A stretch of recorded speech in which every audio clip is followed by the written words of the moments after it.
Chapter 12. I receive a visitor and bait a hook.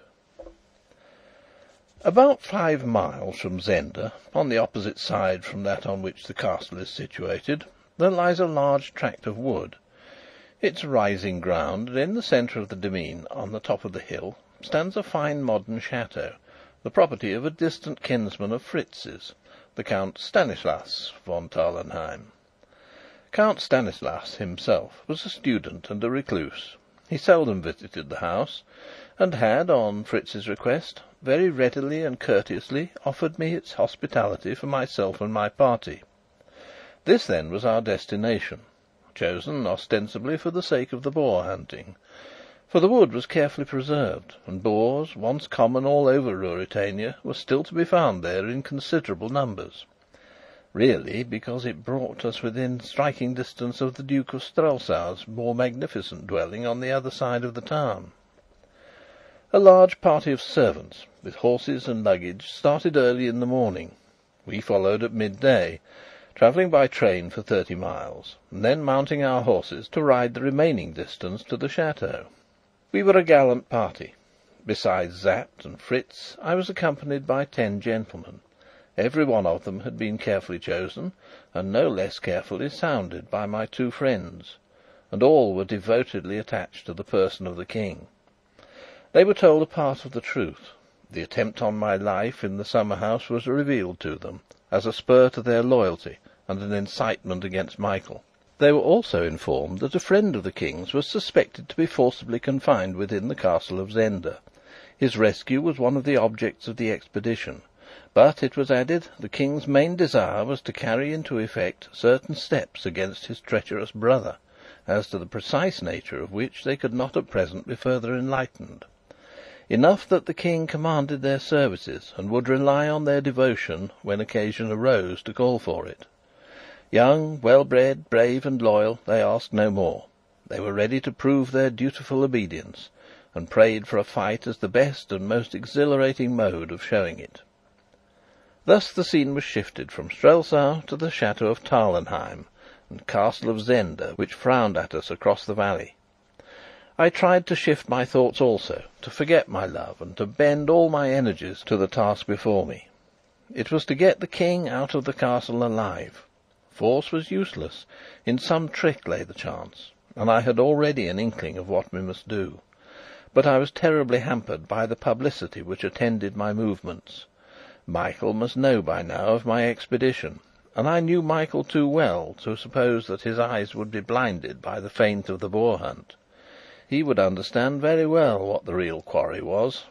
That, however, must be risked, that and all it might mean, for Sapt, no less than myself, recognised that the present state of things had become unendurable. And there was one thing that I dared to calculate on, not, as I now know, without warrant. It was this: that Black Michael would not believe that I meant well by the King. He could not appreciate, I will not say an honest man, for the thoughts of my own heart have been revealed, but a man acting honestly. He saw my opportunity as I had seen it, as Sapt had seen it. He knew the princess, nay, and I declare that a sneaking sort of pity for him invaded me, in his way loved her. He would think that Sapt and Fritz could be bribed, so the bribe was large enough. Thinking thus, would he kill the King, my rival and my danger? Ay, verily, that he would, with as little compunction as he would kill a rat. But he would kill Rudolf Rassendyll first if he could, and nothing but the certainty of being utterly damned by the release of the King alive and his restoration to the throne would drive him to throw away the trump card which he held in reserve to baulk the supposed game of the impudent impostor Rassendyll. Musing on all this as I rode along, I took courage. Michael knew of my coming, sure enough. I had not been in the house an hour when an imposing embassy arrived from him. He did not quite reach the impudence of sending my would-be assassins, but he sent the other 3 of his famous 6, the 3 Ruritanian gentlemen, Lauengram, Graustark, and Rupert of Hentzau. A fine strapping trio they were, splendidly horsed and admirably equipped. Young Rupert, who looked like a daredevil and could not have been more than 22 or 23, took the lead, and made us the neatest speech, wherein my devoted subject and loving brother, Michael of Strelsau, prayed me to pardon him for not paying his addresses in person, and further for not putting his castle at my disposal, the reason for both of these apparent derelictions being that he and several of his servants lay sick of scarlet fever, and were in a very sad and also a very infectious state. So declared young Rupert, with an insolent smile on his curling upper lip, and a toss of his thick hair. He was a handsome villain, and the gossip ran that many a lady had troubled her heart for him already. "If my brother has scarlet fever," said I, "he is nearer my complexion than he is wont to be, my lord. I trust he does not suffer." "He is able to attend to his affairs, sire? I hope all beneath your roof are not sick. What of my good friends de Gauthier, Bersonin, and Detchard? I heard the last had suffered a hurt. Schlangengram and Krafstein looked glum and uneasy, but young Rupert's smile grew broader. "He hopes soon to find a medicine for it, sire," he answered. And I burst out laughing, for I knew what medicine Detchard longed for. It's called revenge. "You will dine with us, gentlemen?" I asked. Young Rupert was profuse in apologies. They had urgent duties at the castle. "Then," said I, with a wave of my hand, "to our next meeting, gentlemen. May it make us better acquainted." "We will pray your Majesty for an early opportunity," quoth Rupert airily, and he strode past Sapt with such jeering scorn on his face that I saw the old fellow clench his fist and scowl black as night. For my part, if a man must needs be a knave, I would have him a debonair knave, and I liked Rupert Hentzau better than his long-faced, close-eyed companions. It makes your sin no worse, as I conceive, to do it à la mode and stylishly. Now it was a curious thing that on this first night, instead of eating the excellent dinner my cooks had prepared for me, I must needs leave my gentlemen to eat it alone, under Sapt's presiding care, and ride myself with Fritz to the town of Zenda, and a certain little inn that I knew of. There was little danger in the excursion. The evenings were long and light, and the road this side of Zenda well frequented. So off we rode, with a groom behind us. I muffled myself up in a big cloak. "Fritz," said I, as we entered the town, "there's an uncommonly pretty girl at this inn." "How do you know?" he asked. "Because I've been there," said I. "Since—" he began. "No, before," said I. "But they'll recognize you." "Well, of course they will.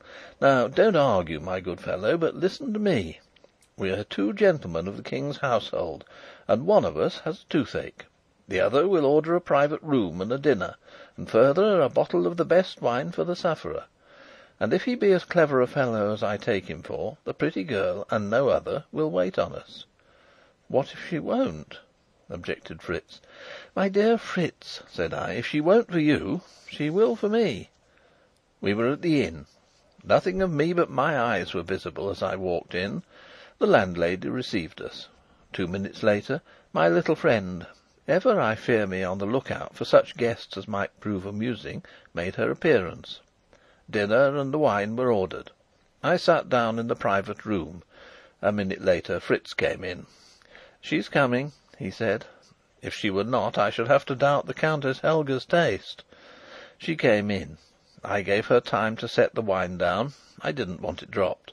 Fritz poured out a glass and gave it to me. "Is the gentleman in great pain?" the girl asked sympathetically.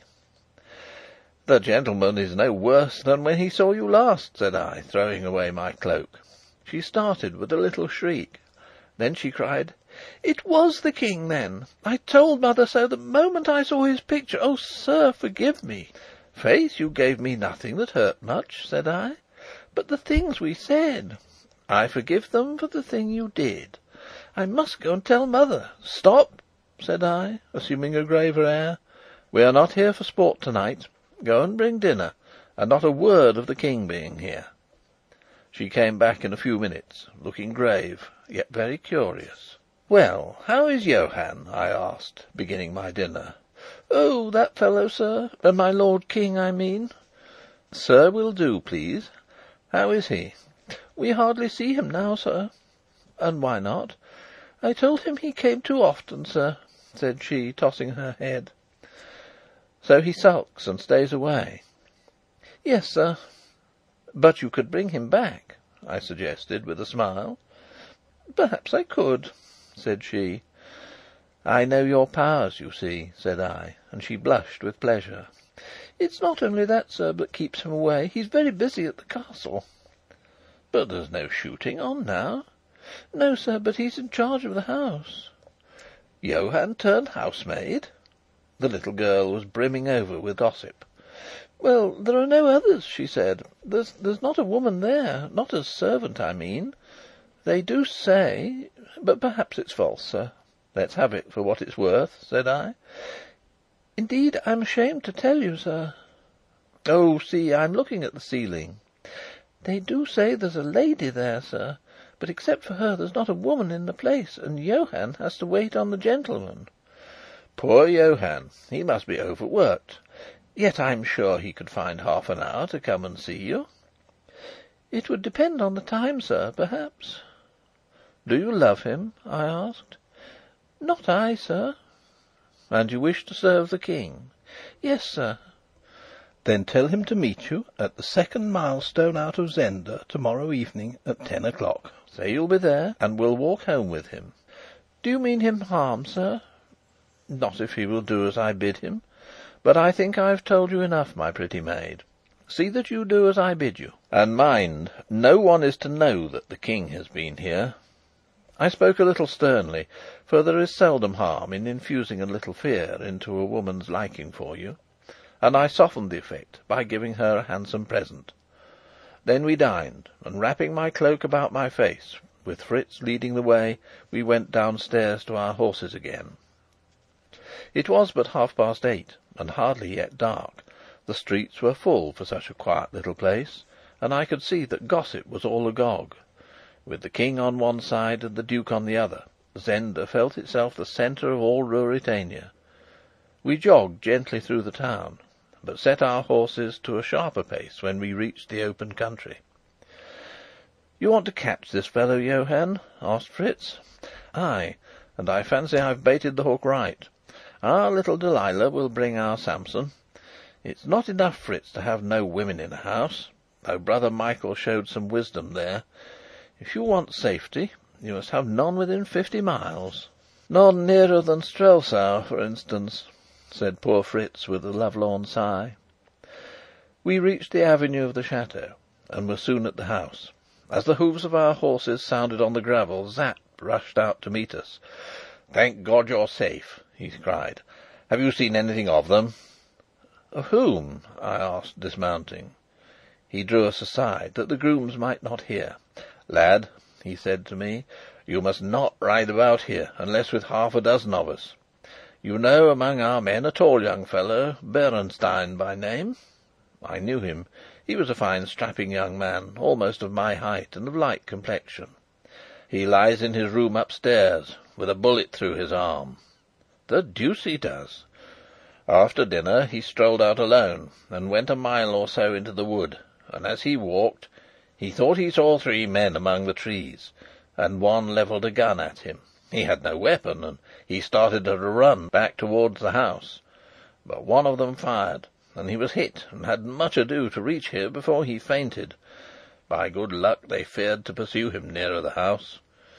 He paused and added, "Lad, the bullet was meant for you." "It's very likely," said I, "and it's first blood to brother Michael." "I wonder which 3 it was," said Fritz. "Well, Sapt," I said, "I went out tonight for no idle purpose, as you shall hear. But there's one thing in my mind." "What's that?" he asked. "Why, this," I answered, "that I shall ill requite the very great honours Ruritania has done me, if I depart from it leaving one of those 6 alive. Neither, with the help of God, will I." And Sapt shook my hand on that. End of chapter 12.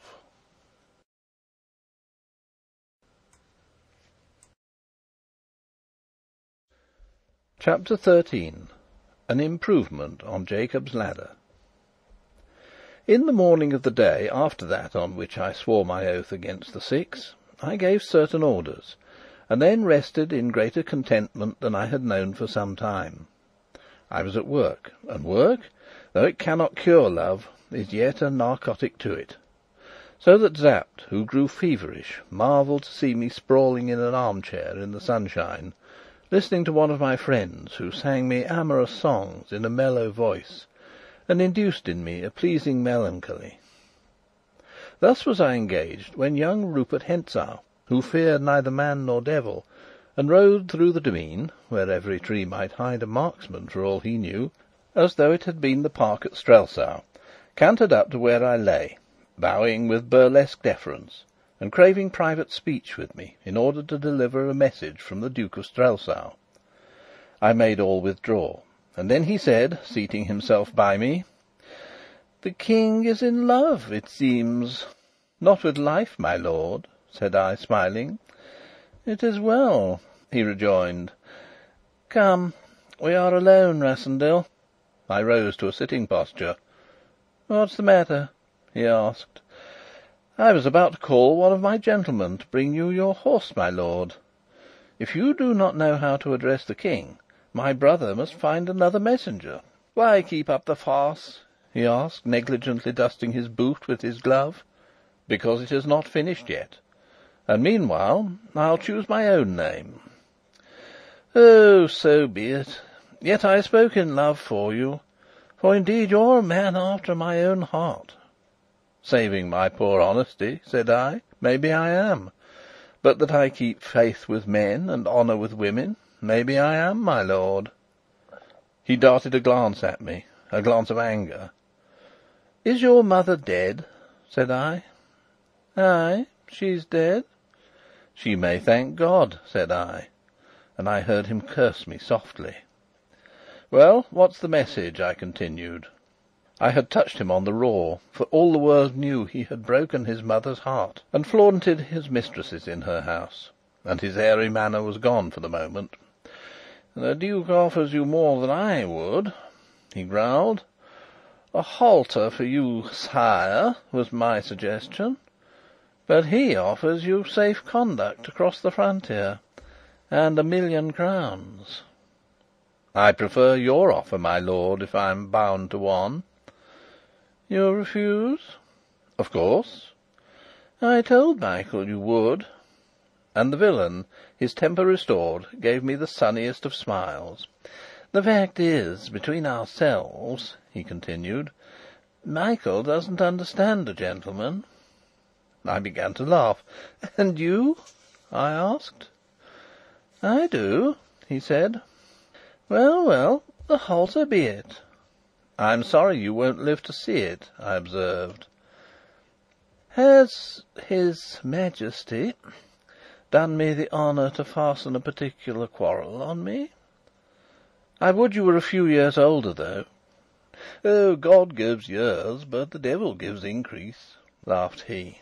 "I can hold my own." "How is your prisoner?" I asked. "Your prisoner?" "I forgot your wishes, sire. Well, he is alive." He rose to his feet. I imitated him. Then, with a smile, he said: "And the pretty princess? Faith, I'll wager the next Elphberg will be red enough for all that Black Michael will be called his father." I sprang a step towards him, clenching my hand. He did not move an inch, and his lip curled in insolent amusement. "Go while your skin's whole," I muttered.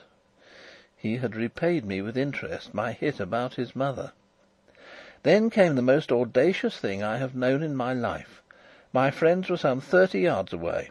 Rupert called to a groom to bring him his horse, and dismissed the fellow with a crown. The horse stood near. I stood still, suspecting nothing. Rupert made as though to mount, and then he suddenly turned to me, his left hand resting in his belt, his right outstretched. "Shake hands," he said. I bowed, and did as he had foreseen. I put my hand behind me. Quicker than thought, his left hand darted out at me, and a small dagger flashed in the air. He struck me in the left shoulder. Had I not swerved, it had been my heart. With a cry I staggered back. Without touching the stirrup he leapt on his horse, and was off like an arrow, pursued by cries and revolver shots, the last as useless as the first, and I sank into my chair, bleeding profusely, as I watched the devil's brat disappear down the long avenue. My friends surrounded me, and then I fainted. I suppose that I was put to bed, and there lay unconscious or half-conscious for many hours, for it was night when I awoke to my full mind, and found Fritz beside me. I was weak and weary, but he bade me of good cheer, saying that my wound would soon heal, and that meanwhile all had gone well, for Johann, the keeper, had fallen into the snare we had laid for him, and was even now in the house. "And the queer thing is," pursued Fritz, "that I fancy he's not altogether sorry to find himself there. He seems to think that when Black Michael has brought off his coup, witnesses of how it was effected, saving of course the Six themselves, will not be at a premium." This idea argued a shrewdness in our captive which led me to build hopes on his assistance. I ordered him to be brought at once. Sapt conducted him, and set him in a chair by my bedside. He was sullen and afraid, but, to say truth, after young Rupert's exploit we also had our fears, and, if he got as far as possible from Sapt's formidable six-shooter, Sapt kept him as far as he could from me. Moreover, when he came in, his hands were bound, but that I would not suffer. I need not stay to recount the safeguards and rewards we promised the fellow, all of which were honourably observed and paid, so that he lives now in prosperity, though where I may not mention, and we were the more free, inasmuch as we soon learnt that he was rather a weak man than a wicked, and had acted throughout this matter more from fear of the Duke and of his own brother Max than for any love of what was done. But he had persuaded all of his loyalty, and though not in their secret councils, was yet, by his knowledge of their dispositions within the castle, able to lay bare before us the very heart of their devices. And here, in brief, is his story. Below the level of the ground in the castle, approached by a flight of stone steps which abutted on the end of the drawbridge, were situate two small rooms cut out of the rock itself. The outer of the two had no windows, but was always lighted with candles. The inner had one square window, which gave upon the moat. In the outer room there lay always, day and night, 3 of the 6, and the instructions of Duke Michael were, that on any attack being made on the outer room, the 3 were to defend the door of it, so long as they could, without risk to themselves. But so soon as the door should be in danger of being forced, then Rupert Hentzau, or Detchard, for one of these 2 was always there, should leave the others to hold it as long as they could, and himself pass into the inner room, and without more ado kill the King, who lay there, well treated indeed, but without weapons, and with his arms confined in fine steel chains, which did not allow him to move his elbow more than 3 inches from his side. Thus, before the outer door was stormed, the King would be dead, and his body, for his body would be evidence as damning as himself. "Nay, sir," said Johann, "His Highness has thought of that. While the 2 hold the outer room, the one who has killed the King unlocks the bars in the square window. They turn on a hinge. The window now gives no light, for its mouth is choked by a great pipe of earthenware, and this pipe, which is large enough to let pass through it the body of a man, passes into the moat, coming to an end immediately above the surface of the water, so that there is no perceptible interval between water and pipe. The King being dead, his murderer swiftly ties a weight to the body, and dragging it to the window, raises it by a pulley, for, lest the weight should prove too great, Detchard has provided one, till it is level with the mouth of the pipe. He inserts the feet in the pipe, and pushes the body down. Silently, without a splash or sound, it falls into the water, and thence to the bottom of the moat, which is 20 feet deep thereabouts. This done, the murderer cries loudly, 'All's well!' and himself slides down the pipe, and the others, if they can, and the attack is not too hot, run to the inner room, and, seeking a moment's delay, bar the door, and in their turn slide down. And though the King rises not from the bottom, they rise and swim round to the other side, where the orders are for men to weight them with ropes, to haul them out, and horses. And here, if things go ill, the Duke will join them and seek safety by riding. But if all goes well, they will return to the castle and have their enemies in a trap. That, sir, is the plan of his Highness for the disposal of the King in case of need. But it is not to be used till the last, for, as we all know, he is not minded to kill the King, unless he can, before or soon after, kill you also, sir. Now, sir, I have spoken the truth, as God is my witness, and I pray you to shield me from the vengeance of Duke Michael. For if, after he knows what I have done, I fall into his hands, I shall pray for one thing out of all the world, a speedy death, and that I shall not obtain from him." The fellow's story was rudely told, but our questions supplemented his narrative. What he had told us applied to an armed attack, but if suspicions were aroused, and there came an overwhelming force, such, for instance, as I, the King, could bring, the idea of resistance would be abandoned. The King would be quietly murdered and slid down the pipe, and, here comes an ingenious touch, one of the six would take his place in the cell, and on the entrance of the searchers loudly demand release and redress, and Michael, being summoned, would confess to hasty action, but would say that the man had angered him by seeking the favour of a lady in the castle. This was Antoinette de Mauban, and he had confined him there, as he conceived he, as Lord of Zenda, had the right to do. But he was now, on receiving his apology, content to let him go, and so end the gossip which, to his Highness's annoyance, had arisen concerning a prisoner in Zenda, and had given his visitors the trouble of this inquiry.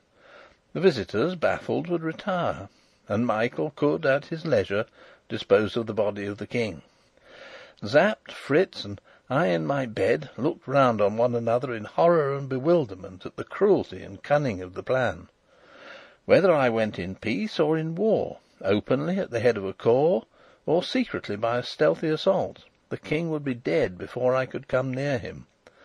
If Michael were stronger and overcame my party, there would be an end. But if I were stronger, I should have no way to punish him, no means of proving any guilt in him, without proving my own guilt also. On the other hand, I should be left as King. For a moment my pulse quickened, and it would be for the future to witness the final struggle between him and me. He seemed to have made triumph possible and ruin impossible. At the worst he would stand as well as he had stood before I crossed his path, with but one man between him and the throne, and that man an impostor. At best there would be none left to stand against him. I had begun to think that Black Michael was over fond of leaving the fighting to his friends, but now I acknowledged that the brains, if not the arms, of the conspiracy were his. "Does the King know this?" I asked. "I and my brother," answered Johann, "put up the pipe under the orders of my Lord of Hentzau. He was on guard that day, and the King asked my lord what it meant. 'Faith,' he answered with his airy laugh, 'it's a new improvement on the ladder of Jacob, whereby, as you have read, sire, men pass from earth to heaven. We thought it not meet that your Majesty should go, in case, sire, you must go, by the common route. So we have made you a pretty private passage, where the vulgar cannot stare at you or incommode your passage. That, sire, is the meaning of that pipe.' And he laughed, and bowed, and prayed the King's leave to replenish the King's glass, for the King was at supper. And the King, though he's a brave man, as are all of his house, grew red and then white as he looked on the pipe, and at the merry devil who mocked him. Ah, sir," and the fellow shuddered, "it is not easy to sleep quiet in the castle of Zenda, for all them would as soon cut a man's throat as play a game at cards, and my Lord Rupert would choose it sooner for a pastime than any other. Ay, sooner than he would ruin a woman, though that he loves also." The man ceased, and I bade Fritz take him away and have him carefully guarded. And turning to him, I added, "If anyone asks you if there is a prisoner in Zenda, you may answer yes. But if any asks who the prisoner is, do not answer, for all my promises will not save you if any man here learns from you the truth as to the prisoner in Zenda. I'll kill you like a dog if the thing be so much breathed within the house." Then, when he was gone, I looked at Sapt. "It's a hard nut," said I. "So hard," said he, shaking his grizzled head, "that I think, this time next year is like to find you still King of Ruritania." and he broke out into curses on Michael's cunning. I lay back on my pillows. "There seem to me," I observed, "to be two ways by which the King can come out of Zenda alive. One is by treachery in the Duke's followers." "You can leave that out," said Sapt. "I hope not," I rejoined, "because the other I was about to mention is by a miracle from heaven." Chapter 13.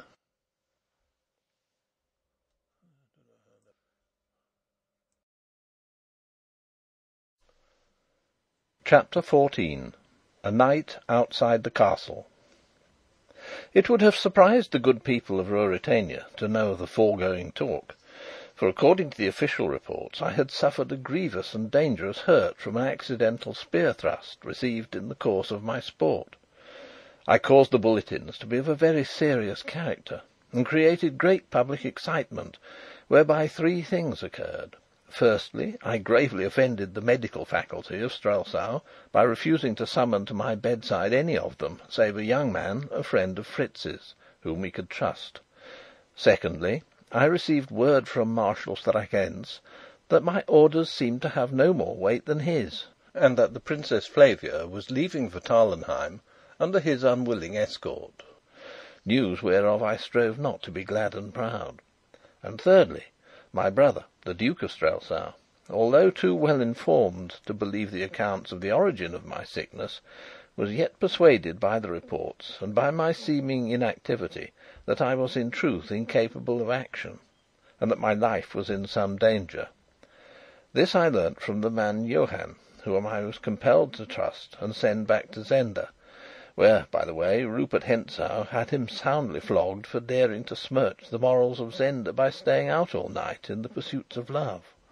This, from Rupert, Johann deeply resented, and the Duke's approval of it did more to bind the keeper to my side than all my promises. On Flavia's arrival I cannot dwell.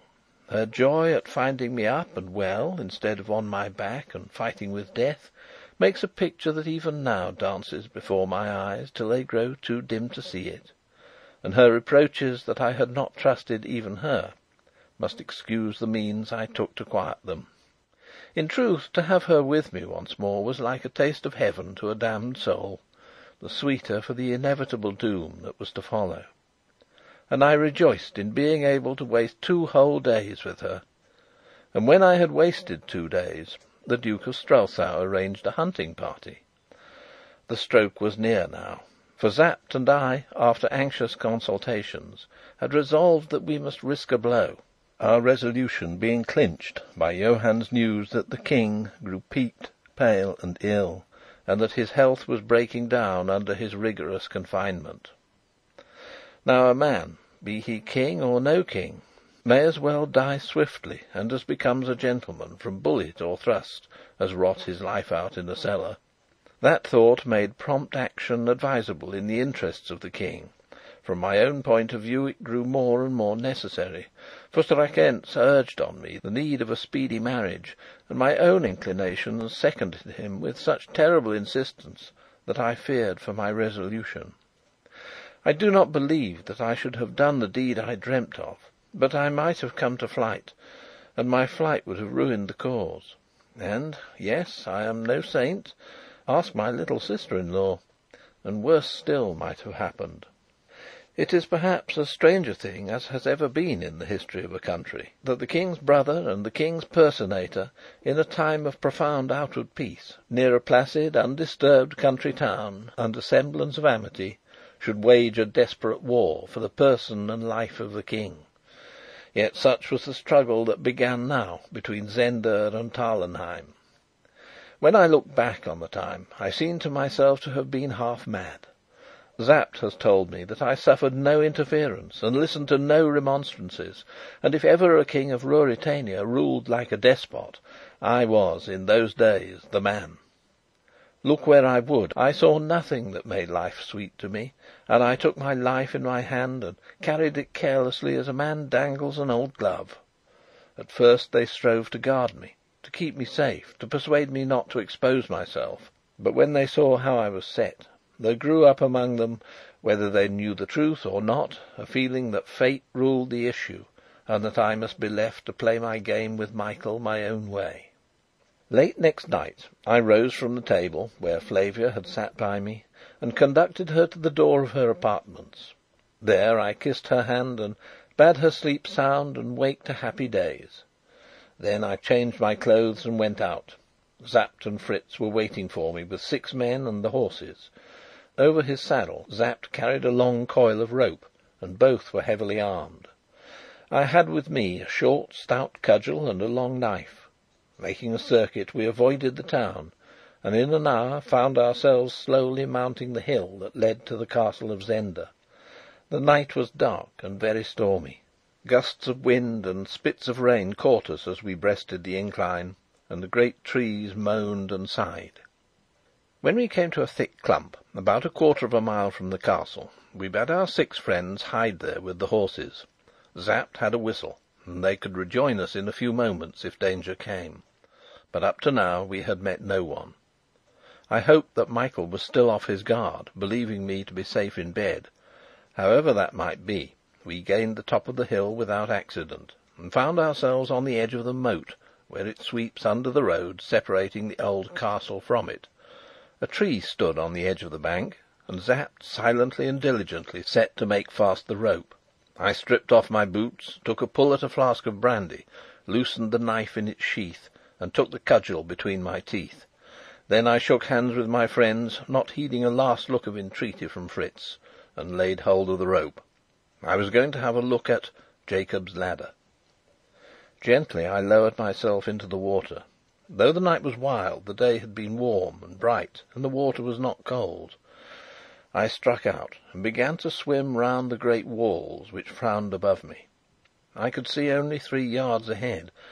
I had then good hopes of not being seen as I crept along close under the damp, moss-grown masonry. There were lights from the new part of the castle on the other side, and now and again I heard laughter and merry shouts.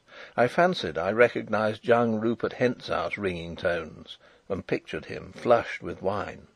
Recalling my thought to the business in hand, I rested a moment. If Johann's description were right, I must be near the window now. Very slowly I moved, and out of the darkness ahead loomed a shape.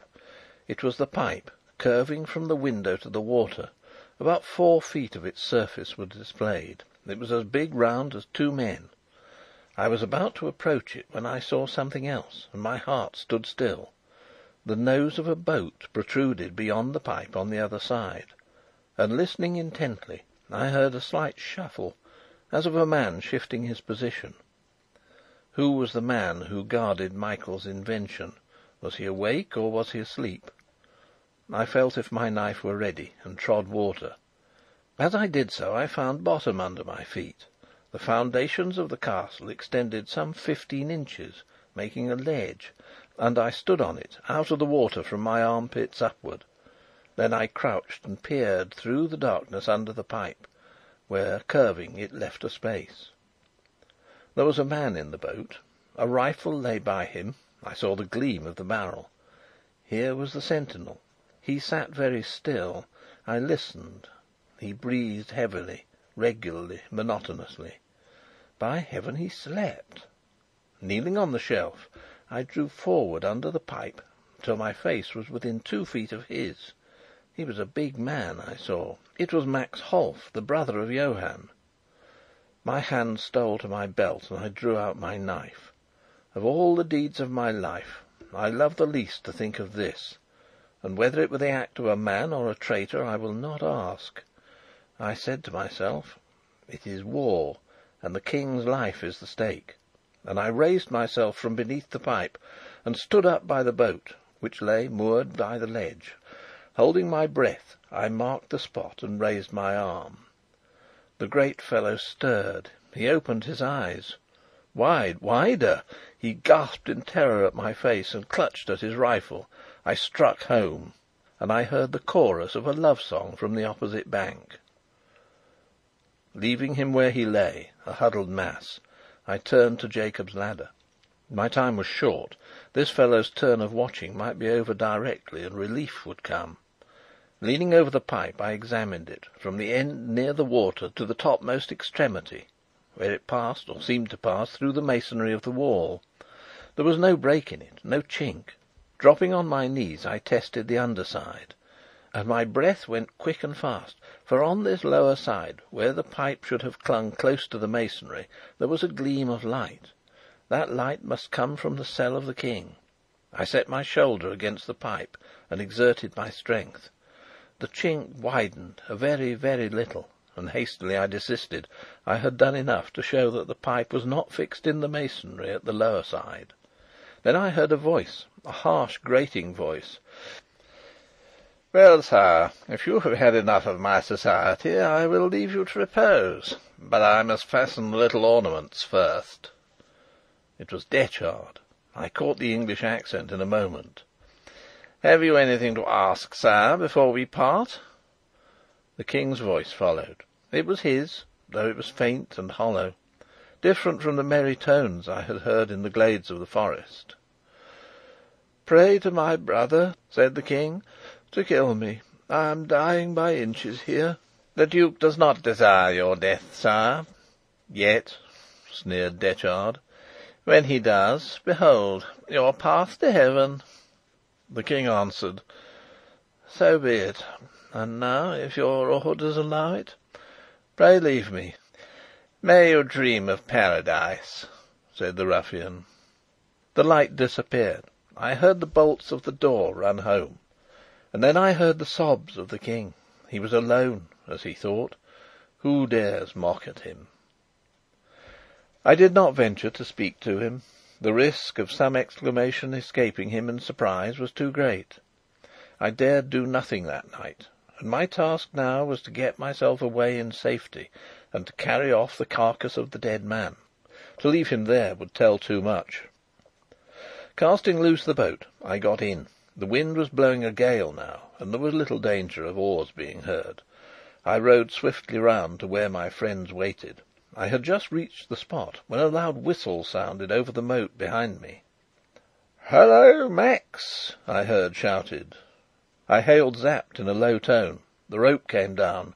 I tied it round the corpse, and then went up it myself. "Whistle you, too," I whispered, "for our men, and haul in the line. No talk now." They hauled up the body. Just as it reached the road, 3 men on horseback swept round from the front of the castle. We saw them, but being on foot ourselves, we escaped their notice. But we heard our men coming up with a shout. "The devil, but it's dark!" cried a ringing voice. It was young Rupert. A moment later, shots rang out. Our people had met them. I started forward at a run, Sapt and Fritz following me. "Thrust! Thrust!" cried Rupert again, and a loud groan following told that he himself was not behindhand. "I am done, Rupert," cried a voice. "They're 3 to 1. Save yourself." I ran on, holding my cudgel in my hand. Suddenly a horse came toward me. A man was on it, leaning over his shoulder. "Are you cooked too, Krafstein?" he cried.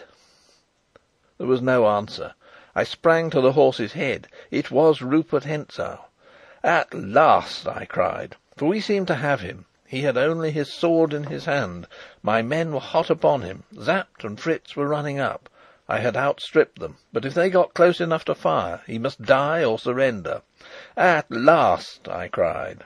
"It's the play actor!" cried he, slashing at my cudgel. He cut it clean in two, and, judging discretion better than death, I ducked my head, and, I blush to tell it, scampered for my life. The devil was in Rupert Hentzau, for he put spurs to his horse, and I, turning to look, saw him ride full gallop to the edge of the moat and leap in, while the shots of our party fell thick round him like hail. With one gleam of moonlight we should have riddled him with balls, but in the darkness he won to the corner of the castle and vanished from our sight. "The deuce take him!" grinned Sapt. "It's a pity," said I, "that he's a villain. Whom have we got?"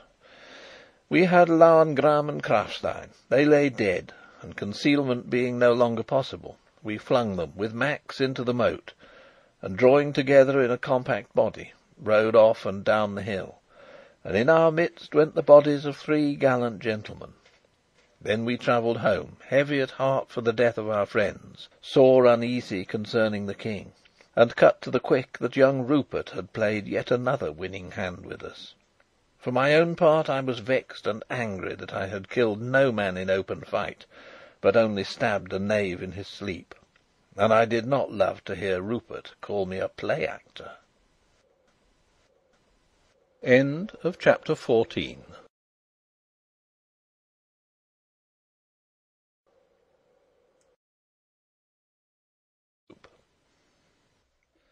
Chapter 15. I talk with a tempter. Ruritania is not England, or the quarrel between Duke Michael and myself could not have gone on with the extraordinary incidents which marked it, without more public notice being directed to it. Duels were frequent among all the upper classes, and private quarrels between great men kept the old habit of spreading to their friends and dependents. Nevertheless, after the affair which I have just related, such reports began to circulate that I felt it necessary to be on my guard. The death of the gentlemen involved could not be hidden from their relatives. I issued a stern order declaring that duelling had attained unprecedented licence. The Chancellor drew up the document for me, and very well he did it, and forbidding it, save in the gravest cases. I sent a public and stately apology to Michael, and he returned a deferential and courteous reply to me. For our one point of union was, and it underlay all our differences and induced an unwilling harmony between our actions, that we could neither of us afford to throw our cards on the table. He, as well as I, was a play actor, and hating one another, we combined to dupe public opinion. Unfortunately, however, the necessity for concealment involved the necessity of delay. The King might die in his prison, or even be spirited off somewhere else. It could not be helped. For a little while I was compelled to observe a truce, and my only consolation was that Flavia most warmly approved of my edict against duelling, and when I expressed delight at having won her favour, prayed me, if her favour were any motive to me, to prohibit the practice altogether. "Wait till we are married," said I, smiling. Not the least peculiar result of the truce, and of the secrecy which dictated it, was that the town of Zenda became, in the daytime (I would not have trusted far to its protection by night), a sort of neutral zone, where both parties could safely go; and I, riding down one day with Flavia and Sapt, had an encounter with an acquaintance, which presented a ludicrous side, but was at the same time embarrassing. As I rode along, I met a dignified-looking person driving in a two-horsed carriage. He stopped his horses, got out, and approached me, bowing low. I recognised the head of the Strelsau police. "Your Majesty's ordinance as to duelling is receiving our best attention," he assured me. If the best attention involved his presence in Zenda, I determined at once to dispense with it. "Is that what brings you to Zenda, Prefect?" I asked. "Why, no, sire. I am here because I desired to oblige the British Ambassador." "What's the British Ambassador doing dans cette galère?" said I, carelessly. "A young countryman of his, sire, a man of some position, is missing. His friends have not heard from him for 2 months, and there is reason to believe that he was last seen in Zenda." Flavia was paying little attention. I dared not look at Sapt. "What reason?" "A friend of his in Paris, a certain Monsieur Featherly, has given us information which makes it possible that he came here, and the officials of the railway recollect his name on some luggage." "What was his name?" "Rassendyll, sire," he answered, and I saw that the name meant nothing to him. But, glancing at Flavia, he lowered his voice as he went on. "It is thought that he may have followed a lady here. Has your Majesty heard of a certain Madame de Maubin?" "Why, yes," said I, my eye involuntarily travelling towards the castle. "She arrived in Ruritania about the same time as this Rassendyll." I caught the Prefect's glance. He was regarding me with inquiry writ large on his face. "Sapt," said I must speak a word to the Prefect. Will you ride on a few paces with the Princess?" And I added to the Prefect: "Come, sir, what do you mean?" He drew close to me, and I bent in the saddle. "If he were in love with the lady," he whispered, "nothing has been heard of him for 2 months." And this time it was the eye of the Prefect which travelled towards the castle. "Yes, the lady is there," I said quietly. "But I don't suppose Mr. Rassendyll, is that the name? Is the Duke," he whispered, "does not like rivals, sire." "You're right there," said I with all sincerity. "But surely you hint at a very grave charge?" He spread his hands out in apology. I whispered in his ear: "This is a grave matter. Go back to Strelsau." "But, sire, if I have a clue here?" "Go back to Strelsau," I repeated. "Tell the Ambassador that you have a clue, but that you must be left alone for a week or two. Meanwhile, I'll charge myself with looking into the matter." "The Ambassador is very pressing, sire." "You must quiet him. Come, sir. You see that if your suspicions are correct, it is an affair in which we must move with caution. We can have no scandal. Mind you return tonight." He promised to obey me, and I rode on to rejoin my companions, a little easier in my mind. Inquiries after me must be stopped at all hazards for a week or two, and this clever official had come surprisingly near the truth. His impression might be useful some day, but if he acted on it now, it might mean the worst to the King. Heartily did I curse George Featherly for not holding his tongue. "Well," asked Flavia, "have you finished your business?" "Most satisfactorily," said I. "Come, shall we turn round? We were almost trenching on my brother's territory." We were, in fact, at the extreme end of the town, just where the hill begins to mount towards the castle. We cast our eyes up, admiring the massive beauty of the old walls, and we saw a cortège winding slowly down the hill. On it came. "Let us go back," said Sapt. "I should like to stay," said Flavia, and I reined my horse beside hers. We could distinguish the approaching party now. There came first 2 mounted servants in black uniforms, relieved only by a silver badge. These were followed by a car drawn by 4 horses.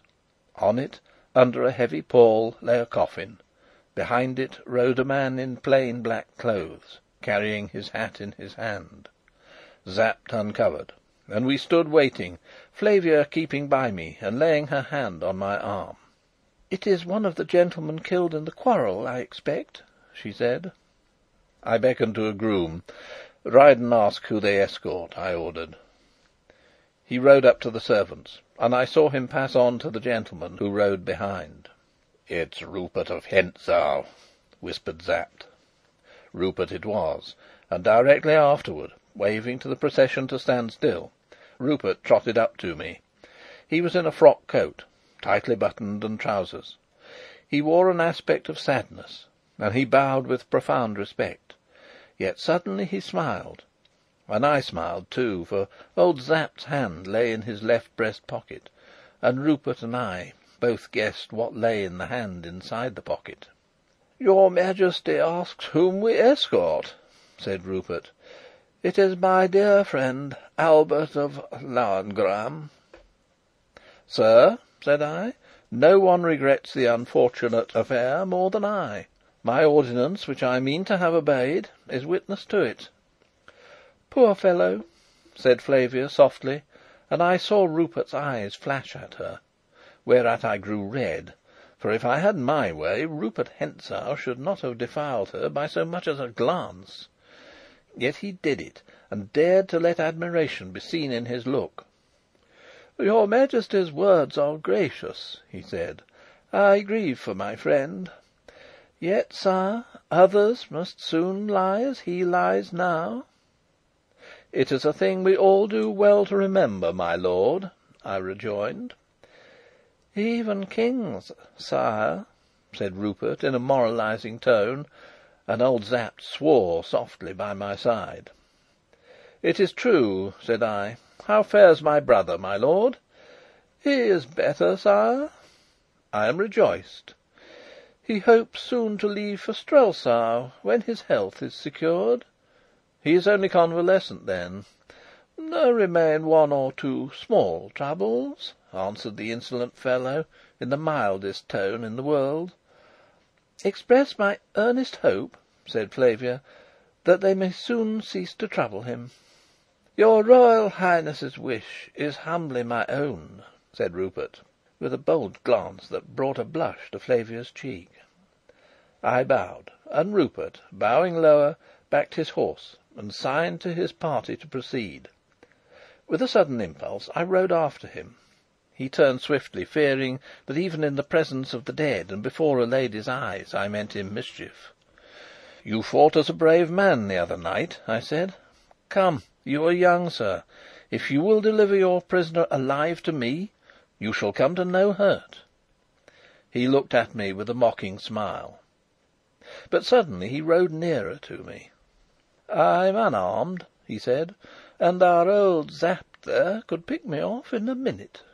"I'm not afraid," said I. "No, curse you!" he answered. "Look here, I made you a proposal from the Duke once." "I'll hear nothing from Black Michael," said I. "Then hear one from me." He lowered his voice to a whisper. "Attack the castle boldly. Let Sapt and Tarlenheim lead." "Go on," said I. "Arrange the time with me." "I have such confidence in you, my lord." "Tut, I'm talking business now. Sapt there and Fritz will fall. Black Michael will fall." "What?" "Black Michael will fall, like the dog he is. The prisoner, as you call him, will go by Jacob's ladder. You knew that. To hell! 2 men will be left. I, Rupert Hentzau, and you, the King of Ruritania." He paused, and then, in a voice that quivered with eagerness, added: "Isn't that a hand to play? A throne and your princess, and for me, say, a competence and your Majesty's gratitude." "Surely," I exclaimed, "while you're above ground, hell wants its master." "Well, think it over," he said. "And look you, it would take more than a scruple or two to keep me from yonder girl." And his evil eye flashed again at her I loved. "Get out of my reach!" said I. And yet in a moment I began to laugh for the very audacity of it. "Would you turn against your master?" I asked. He swore at Michael for being what the offspring of a legal, though morganatic, union should not be called, and said to me in an almost confidential and apparently friendly tone: "He gets in my way, you know. He's a jealous brute. Faith, I nearly stuck a knife into him last night. He came most cursedly mal a propos." My temper was well under control now. I was learning something. "A lady?" I asked negligently. "Ay, and a beauty," he nodded. "But you've seen her." "Ah! Was it at a tea party, when some of your friends got on the wrong side of the table?" "What can you expect of fools like Detchard and de Gautet? I wish I'd been there." "And the Duke interferes?" "Well," said Rupert meditatively, "that's hardly a fair way of putting it, perhaps. I want to interfere." "And she prefers the Duke?" "Ay, the silly creature. Ah, well, you think about my plan." And with a bow he pricked his horse and trotted off after the body of his friend. I went back to Flavia and Sapt, pondering on the strangeness of the man. Wicked men I have known in plenty, but Rupert Hentzau remains unique in my experience, and if there be another anywhere, let him be caught and hanged out of hand. So say I. "He's very handsome, isn't he?" said Flavia. Well, of course, she didn't know him as I did. Yet I was put out, for I thought his bold glances would have made her angry. But my dear Flavia was a woman, and so she was not put out. On the contrary, she thought young Rupert very handsome. Oh, as beyond question the ruffian was. "And how sad he looked at his friend's death," said she. "He'll have better reason to be sad at his own," observed Sapt, with a grim smile. As for me, I grew sulky. Unreasonable it was, perhaps, for what better business had I to look at her with love than had even Rupert's lustful eyes? And sulky I remained, till as evening fell and we rode up to Tarlenheim, Sapt having fallen behind in case anyone should be following us. Flavia, riding close beside me, said softly, with a little half-ashamed laugh: "Unless you smile, Rudolf, I cry. Why are you angry?" "It was something that fellow said to me," said I. But I was smiling as we reached the doors and dismounted. There a servant handed me a note. It was unaddressed. "Is it for me?" I asked. "Yes, sire. A boy brought it." I tore it open. "Johann carries this for me. I warned you once, in the name of God, and if you are a man, rescue me from this den of murderers. A. de M." I handed it to Sapt, but all the tough old soldier said in reply to this piteous appeal was: "Whose fault brought her there?" Nevertheless, not being faultless myself, I took leave to pity Antoinette de Mauban. End of chapter 15.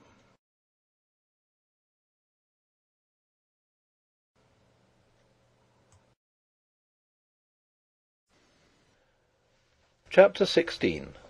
A Desperate Plan. As I had ridden publicly in Zenda, and had talked there with Rupert Hentzau, of course all pretence of illness was at an end. I marked the effect on the garrison of Zenda. They ceased to be seen abroad, and any of my men who went near the castle reported that the utmost vigilance prevailed there. Touched as I was by Madame de Mauban's appeal, I seemed as powerless to befriend her as I had proved to help the King. Michael bade me defiance, and although he too had been seen outside the walls, with more disregard for appearance than he had hitherto shown, he did not take the trouble to send any excuse for his failure to wait on the King. Time ran on in inactivity, when every moment was pressing. For not only was I faced with the new danger which the stir about my own disappearance brought on me, but great murmurs had arisen in Strelsau at my continued absence from the city. They had been greater but for the knowledge that Flavia was with me, and for this reason I suffered her to stay, though I hated to have her where danger was, and though every day of our present sweet intercourse strained my endurance almost to breaking. As a final blow, nothing would content my advisers, Strakencz and the Chancellor, who came out from Strelsau to make an urgent representation to me, save that I should appoint a day for the public solemnization of my betrothal, a ceremony which in Ruritania is well nigh as binding and great a thing as the marriage itself. And this, with Flavia sitting by me, I was forced to do, setting a day a fortnight ahead, and appointing the cathedral in Strelsau as the place. And this formal act being published far and wide caused great joy throughout the kingdom, and was the talk of all tongues, so that I reckoned there were but two men who chafed at it. I mean Black Michael and myself, and but one who did not know of it. That one, the man whose name I bore, the King of Ruritania. In truth, I heard something of the way the news was received in the castle, for after an interval of 3 days, the man Johann, greedy for more money, though fearful for his life, again found means to visit us. He had been waiting on the Duke when the tidings came. Black Michael's face had grown blacker still, and he had sworn savagely. Nor was he better pleased when young Rupert took oath that I meant to do as I said, and turning to Madame de Mauban, wished her joy on a rival gone. Michael's hand stole towards his sword, said Johann, but not a bit did Rupert care, for he rallied the Duke on having made a better king than had reigned for years past in Ruritania. And, said he, with a meaning bow to his exasperated master, the devil sends the princess a finer man than heaven had marked out for her. My soul, it does. Then Michael harshly bade him hold his tongue and leave them. But Rupert must needs first kiss Madame's hand, which he did as though he loved her, while Michael glared at him. This was the lighter side of the fellow's news, but more serious came behind, and it was plain that if time pressed at Tarlenheim, it pressed none the less fiercely at Zenda, for the king was very sick. Johann had seen him, and he was wasted and hardly able to move. There could be no thought of taking another for him now. So alarmed were they that they had sent for a physician from Strelsau, and the physician, having been introduced into the king's cell, had come forth pale and trembling, and urgently prayed the Duke to let him go back and meddle no more in the affair. But the Duke would not, and held him there a prisoner, telling him his life was safe if the king lived while the Duke desired, and died when the Duke desired, not otherwise. And persuaded by the physician, they had allowed Madame de Mauban to visit the king, and give him such attendance as his state needed, and as only a woman can give. Yet his life hung in the balance, and I was still strong and whole and free, wherefore great gloom reigned at Zenda, and save when they quarrelled, to which they were very prone, they hardly spoke. But the deeper the depression of the rest, young Rupert went about his Satan's work with a smile in his eye and a song on his lip, and laughed fit to burst, said Johann, because the Duke always set Detchard to guard the king when Madame de Mauban was in the cell, which precaution was indeed not unwise in my careful brother. Thus Johann told his tale and seized his crowns, yet he besought us to allow him to stay with us in Tarlenheim, and not venture his head again in the lion's den. But we had need of him there, and although I refused to constrain him, I prevailed on him, by increased rewards, to go back and carry tidings to Madame de Mauban that I was working for her, and that, if she could, she should speak one word of comfort to the king. For while suspense is bad for the sick, yet despair is worse still, and it might be that the king lay dying of mere hopelessness, for I could learn of no definite disease that afflicted him. "And how do they guard the king now?" I asked, remembering that 2 of the 6 were dead, and Max Holf also. "Detchard and Bersonin watch by night, Rupert Hentzau and de Gote by day, sir," he answered. "Only 2 at a time?" "Ay, sir, but the others rest in a room just above, and are within sound of a cry or a whistle." "A room just above? I didn't know of that. Is there any communication between it and the room where they watch?" "No, sir. You must go down a few stairs, and through the door by the drawbridge, and so to where the king is lodged." "And that door is locked?" "Only the 4 lords have keys, sir." I drew nearer to him. "And have they the keys of the grating?" I asked in a low whisper. "I think, sir, only Detchard and Rupert." "Where does the Duke lodge?" "In the chateau, on the 1st floor. His apartments are on the right as you go towards the drawbridge." "And Madame de Mauban?" "Just opposite, on the left. But her door is locked after she has entered." "To keep her in?" "Doubtless, sir." "Perhaps for another reason?" "It is possible." "And the Duke, I suppose, has the key?" "Yes, and the drawbridge is drawn back at night, and of that too the Duke holds the key, so that it cannot be run across the moat without application to him." "And where do you sleep?" "In the entrance hall of the chateau, with 5 servants." "Armed?" "They have pikes, sir, but no firearms. The Duke will not trust them with firearms." Then at last I took the matter boldly into my hands. I had failed once at Jacob's Ladder. I should fail again there. I must make the attack from the other side. "I have promised you 20,000 crowns," said I. "You shall have 50,000 if you will do what I ask of you tomorrow night. But first, do those servants know who your prisoner is?" "No, sir.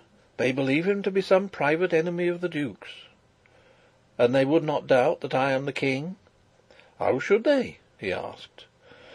"Look to this, then. Tomorrow, at 2 in the morning exactly, fling open the front door of the chateau. Don't fail by an instant.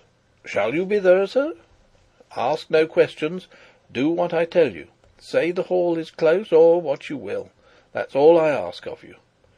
"And may I escape by the door, sir, when I have opened it?" "Yes, as quick as your legs will carry you. One thing more. Carry this note to Madame. Oh, it's in French, you can't read it. And charge her, for the sake of all our lives, not to fail in what it orders." The man was trembling, but I had to trust to what he had of courage, and to what he had of honesty. I dared not wait, for I feared that the King would die. When the fellow was gone, I called Sapt and Fritz to me, and unfolded the plan that I had formed. Sapt shook his head over it. "Why can't you wait?" he asked. "The King may die." "Michael will be forced to act before that." "Then," said I, "the King may live." "Well, and if he does?" "For a fortnight?" I asked simply. And Sapt bit his moustache. Suddenly Fritz von Tarlenheim laid his hand on my shoulder. "Let us go and make the attempt," said he. "I mean you to. Don't be afraid," said I. "Ay, but you stay here and take care of the Princess." A gleam came into old Sapt's eyes. "We should have Michael one way or the other then," he chuckled. "Whereas if you go and are killed with the King, what will become of those of us who are left?" "They will serve Queen Flavia," said I, "and I would to God I could be one of them." A pause followed. Old Sapt broke it by saying sadly, yet with an unmeant drollery that set Fritz and me laughing: "Why didn't old Rudolf III marry your great grandmother, was it?" "Come," said I, "it's the King we're thinking about." "It's true," said Fritz. "Moreover," I went on, "I have been an impostor for the profit of another, but I will not be one for my own; and if the King is not alive and on his throne before the day of betrothal comes, I will tell the truth, come what may." "You shall go, lad," said Sapt. Here is the plan I had made. A strong party under Sapt's command was to steal up to the door of the chateau. If discovered prematurely, they were to kill anyone who found them with their swords, for I wanted no noise of firing. If all went well, they would be at the door when Johann opened it. They were to rush in and secure the servants, if their mere presence and the use of the King's name were not enough. At the same moment, and on this hinged the plan, a woman's cry was to ring out loud and shrill from Antoinette de Mauban's chamber. Again and again she was to cry, "Help! Help! Michael, help!" and then to utter the name of young Rupert Hentzau. Then, as we hoped, Michael, in fury, would rush out of his apartments opposite and fall alive into the hands of Sapt. Still the cries would go on. My men would let down the drawbridge, and it would be strange if Rupert, hearing his name thus taken in vain, did not descend from where he slept and seek to cross. De Gautet might or might not come with him. That must be left to chance. And when Rupert set his foot on the drawbridge, there was my part, for I was minded for another swim in the moat, and lest I should grow weary, I had resolved to take with me a small wooden ladder, on which I could rest my arms in the water, and my feet when I left it. I would rear it against the wall just by the bridge, and when the bridge was across, I would stealthily creep on to it, and then, if Rupert or de Gautet crossed in safety, it would be my misfortune, not my fault.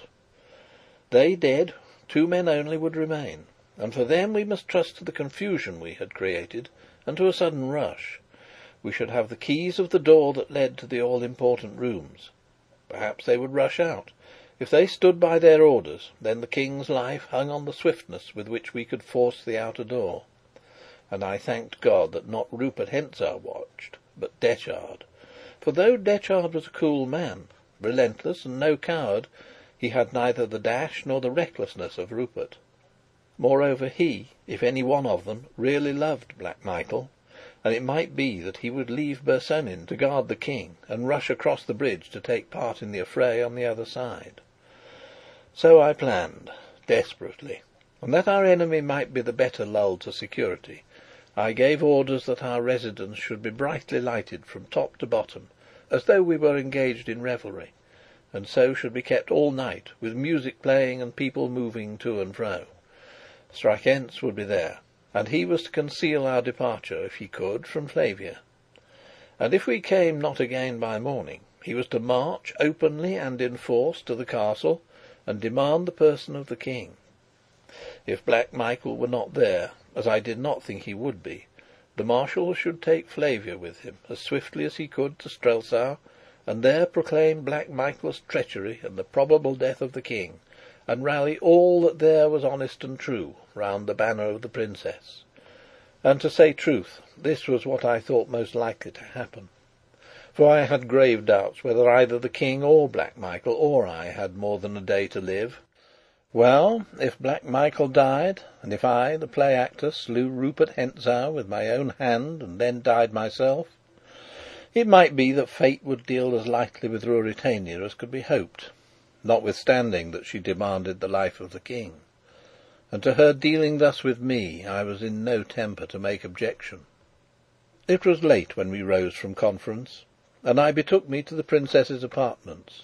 She was pensive that evening, yet when I left her, she flung her arms about me, and grew for an instant bashfully radiant as she slipped a ring on my finger. I was wearing the King's ring, but I had also on my little finger a plain band of gold, engraved with the motto of our family, Nil quae feci.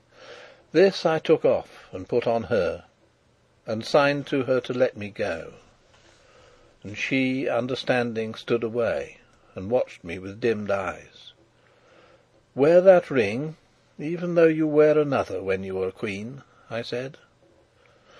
"Whatever else I wear, this I will wear till I die, and after," said she, as she kissed the ring. End of chapter 16.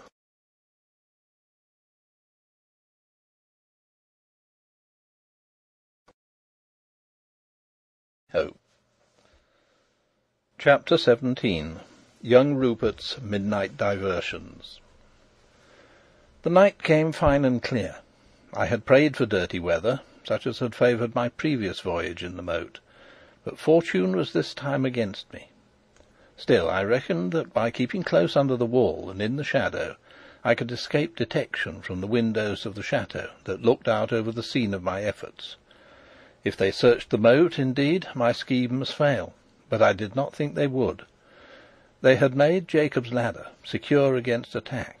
Johann had himself helped to fix it closely to the masonry on the underside, so that it could not now be moved from below any more than from above.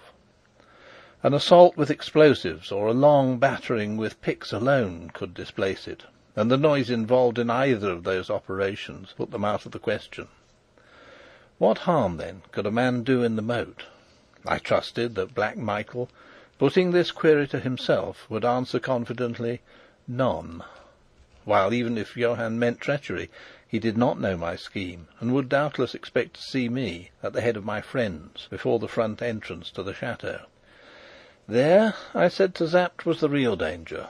And there, I added, you shall be. Doesn't that content you? But it did not. Dearly would he have liked to come with me, had I not utterly refused to take him. One man might escape notice. To double the party more than doubled the risk, and when he ventured to hint once again that my life was too valuable, I, knowing the secret thought he clung to, sternly bade him to be silent, assuring him that unless the King lived through the night, I would not live through it either. At 12 o'clock, Sapt's command left the chateau of Tarlenheim and struck off to the right, riding by unfrequented roads and avoiding the town of Zenda. If all went well, they would be in front of the castle by about 1:45. Leaving their horses half a mile off, they were to steal up to the entrance and hold themselves in readiness for the opening of the door. If the door were not opened by 2, they were to send Fritz von Tarlenheim round to the other side of the castle. I would meet him there, if I were alive, and we would consult whether to storm the castle or not. If I were not there, they were to return with all speed to Tarlenheim, rouse the marshal, and march in force to Zenda. For if not there, I should be dead, and I knew that the King would not be alive 5 minutes after I had ceased to breathe. I must now leave Sapt and his friends, and relate how I myself proceeded on this eventful night. I went out on the good horse that had carried me on the night of the coronation back from the hunting lodge to Strelsau. I carried a revolver in the saddle and my sword. I was covered with a large cloak, and under this I wore a warm, tight-fitting woolen jersey, pair of knickerbockers, thick stockings, and light canvas shoes. I had rubbed myself thoroughly with oil, and I carried a large flask of whisky. The night was warm, but I might probably be immersed a long while, and it was necessary to take every precaution against cold, for cold not only saps a man's courage if he has to die, but impairs his energy if others have to die, and finally gives him rheumatics if it be God's will that he lives. Also I tied round my body a length of thin but stout cord, and I did not forget my ladder. I, starting after Sapt, took a shorter route, skirting the town to the left, and found myself in the outskirts of the forest at about 12:30. I tied my horse up in a thick clump of trees, leaving the revolver in its pocket in the saddle. It would be no use to me, and, ladder in hand, made my way to the edge of the moat. Here I unwound my rope from about my waist, bound it securely round the trunk of a tree on the bank, and let myself down. The castle clock struck 1:45 as I felt the water under me, and began to swim round the keep, pushing the ladder before me and hugging the castle wall. Thus voyaging, I came to my old friend Jacob's ladder, and felt the ledge of the masonry under me. I crouched down in the shadow of the great pipe. I tried to stir it, but it was quite immovable, and waited. I remember that my predominant feeling was neither anxiety for the King nor longing for Flavia, but an intense desire to smoke, and this craving, of course, I could not gratify. The drawbridge was still in its place. I saw its airy, slight framework above me, some 10 yards to my right, as I crouched with my back against the wall of the King's cell. I made out a window, 2 yards my side of it, and nearly on the same level. That, if Johann spoke true, must belong to the Duke's apartments, and on the other side, in about the same relative position, must be Madame de Mauban's window. Women are careless, forgetful creatures. I prayed that she might not forget that she was to be the victim of a brutal attempt at 2 o'clock precisely. I was rather amused at the part I had assigned to my young friend Rupert Hentzau, but I owed him a stroke, for even as I sat, my shoulder ached where he had, with an audacity that seemed half to hide his treachery, struck at me in the sight of all my friends on the terrace at Tarlenheim. Suddenly the Duke's window grew bright. The shutters were not closed, and the interior became partially visible to me, as I cautiously raised myself till I stood on tiptoe.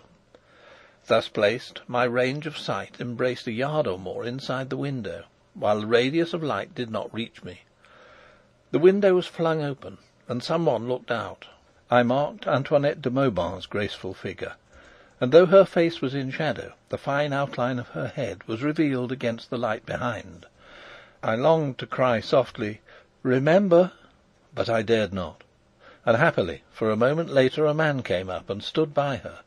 He tried to put his arm round her waist, but with a swift motion she sprang away and leant against the shutter, her profile toward me. I made out who the newcomer was. It was young Rupert. A low laugh from him made me sure, as he leant forward, stretching out his hand toward her. "Gently, gently," I murmured. "You're too soon, my boy." His head was close to hers. I suppose he whispered to her, for I saw her point to the moat, and I heard her say in slow and distinct tones, "I had rather throw myself out of this window." He came up close to the window and looked out. "It looks cold," said he. "Come, Antoinette, are you serious?" She made no answer as far as I heard, and he, smiting his hand petulantly on the window-sill, went on in the voice of some spoilt child: "Hang Black Michael! Isn't the Princess enough for him? Is he to have everything? What the devil do you see in Black Michael?" "If I told him what you say," she began. "Well, tell him," said Rupert carelessly, and catching her off her guard, he sprang forward and kissed her, laughing and crying, "There's something to tell him!" If I had kept my revolver with me, I should have been very sorely tempted. Being spared the temptation, I merely added this new score to his account. "Though, faith," said Rupert, "it's little he cares. He's mad about the Princess, you know. He talks of nothing but cutting the play-actor's throat." "Didn't he, indeed?" "And if I do it for him, what do you think he's promised me?" The unhappy woman raised her hands above her head, in prayer or in despair. "But I detest waiting," said Rupert, and I saw that he was about to lay his hand on her again, when there was the noise of a door in the room opening, and a harsh voice cried, "What are you doing here, sir?" Rupert turned his back to the window, bowed low, and said in his loud, merry tones, "Apologising for your absence, sir. Could I leave the lady alone?" The newcomer must be Black Michael. I saw him directly as he advanced towards the window. He caught young Rupert by the arm. "The moat would hold more than the King," said he, with a significant gesture. "Does your Highness threaten me?" asked Rupert. "A threat is more warning than most men get from me." "Yet," observed Rupert, "Rudolf Rassendyll has been much threatened, and yet lives." "Am I in fault because my servants bungle?" asked Michael scornfully. "Your Highness has run no risk of bungling," sneered Rupert. It was telling the Duke that he shirked danger as plain as ever I have heard a man told. Black Michael had self-control. I dare say he scowled. It was a great regret to me that I could not see their faces better. But his voice was even and calm as he answered: "Enough, enough. We mustn't quarrel, Rupert. Are Detchard and Bersonin at their posts?" "They are, sir." "I need you no more." "Nay, I am not oppressed with fatigue," said Rupert. "Pray, sir, leave us," said Michael, more impatiently. "In 10 minutes the drawbridge will be drawn back, and I presume you have no wish to swim to your bed." Rupert's figure disappeared. I heard the door open and shut again. Michael and Antoinette de Mauban were left together. To my chagrin, the Duke laid his hand on the window and closed it. He stood talking to Antoinette for a moment or two. She shook her head, and he turned impatiently away. She left the window. The door sounded again, and Black Michael closed the shutters. "Decoy, men!" sounded from the drawbridge. "Unless you want a bath before your bed, come along." It was Rupert's voice, coming from the end of the drawbridge. A moment later he and de Gautet stepped out on the bridge. Rupert's arm was through de Gautet's, and in the middle of the bridge he detained his companion and leant over. I dropped behind the shelter of Jacob's ladder. Then Master Rupert had a little sport. He took from de Gautet a bottle which he carried, and put it to his lips. "Hardly a drop!" he cried discontentedly, and flung it in the moat. It fell, as I judged from the sound and the circles on the water, within a yard of the pipe, and Rupert, taking out his revolver, began to shoot at it. The first 2 shots missed the bottle, but hit the pipe. The third shattered the bottle. I hoped that the young ruffian would be content, but he emptied the other barrels at the pipe, and one, skimming over the pipe, whistled through my hair as I crouched on the other side. "'Ware bridge!" a voice cried, to my relief. Rupert and de Gautet cried, "A moment!" and ran across. The bridge was drawn back, and all became still.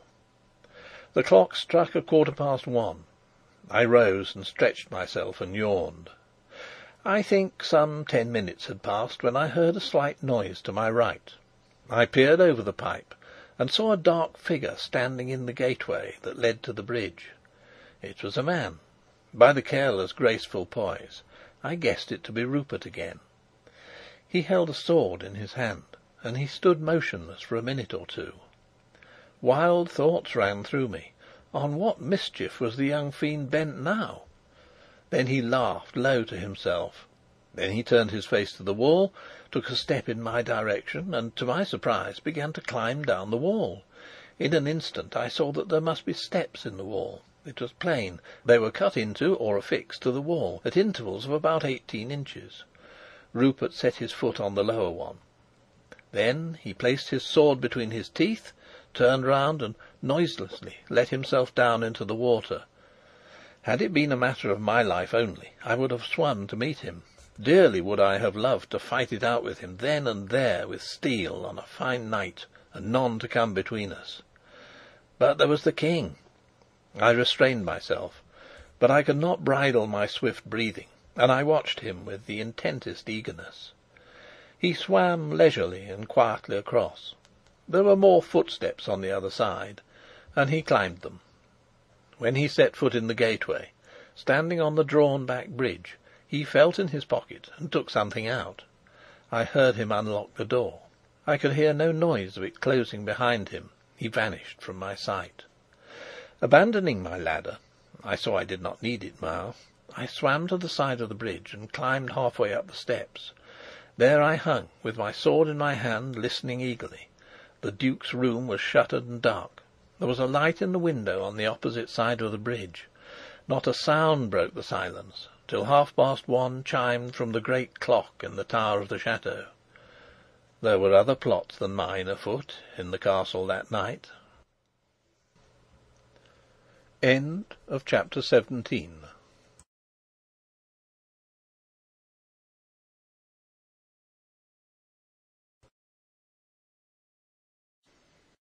Chapter 18. The Forcing of the Trap.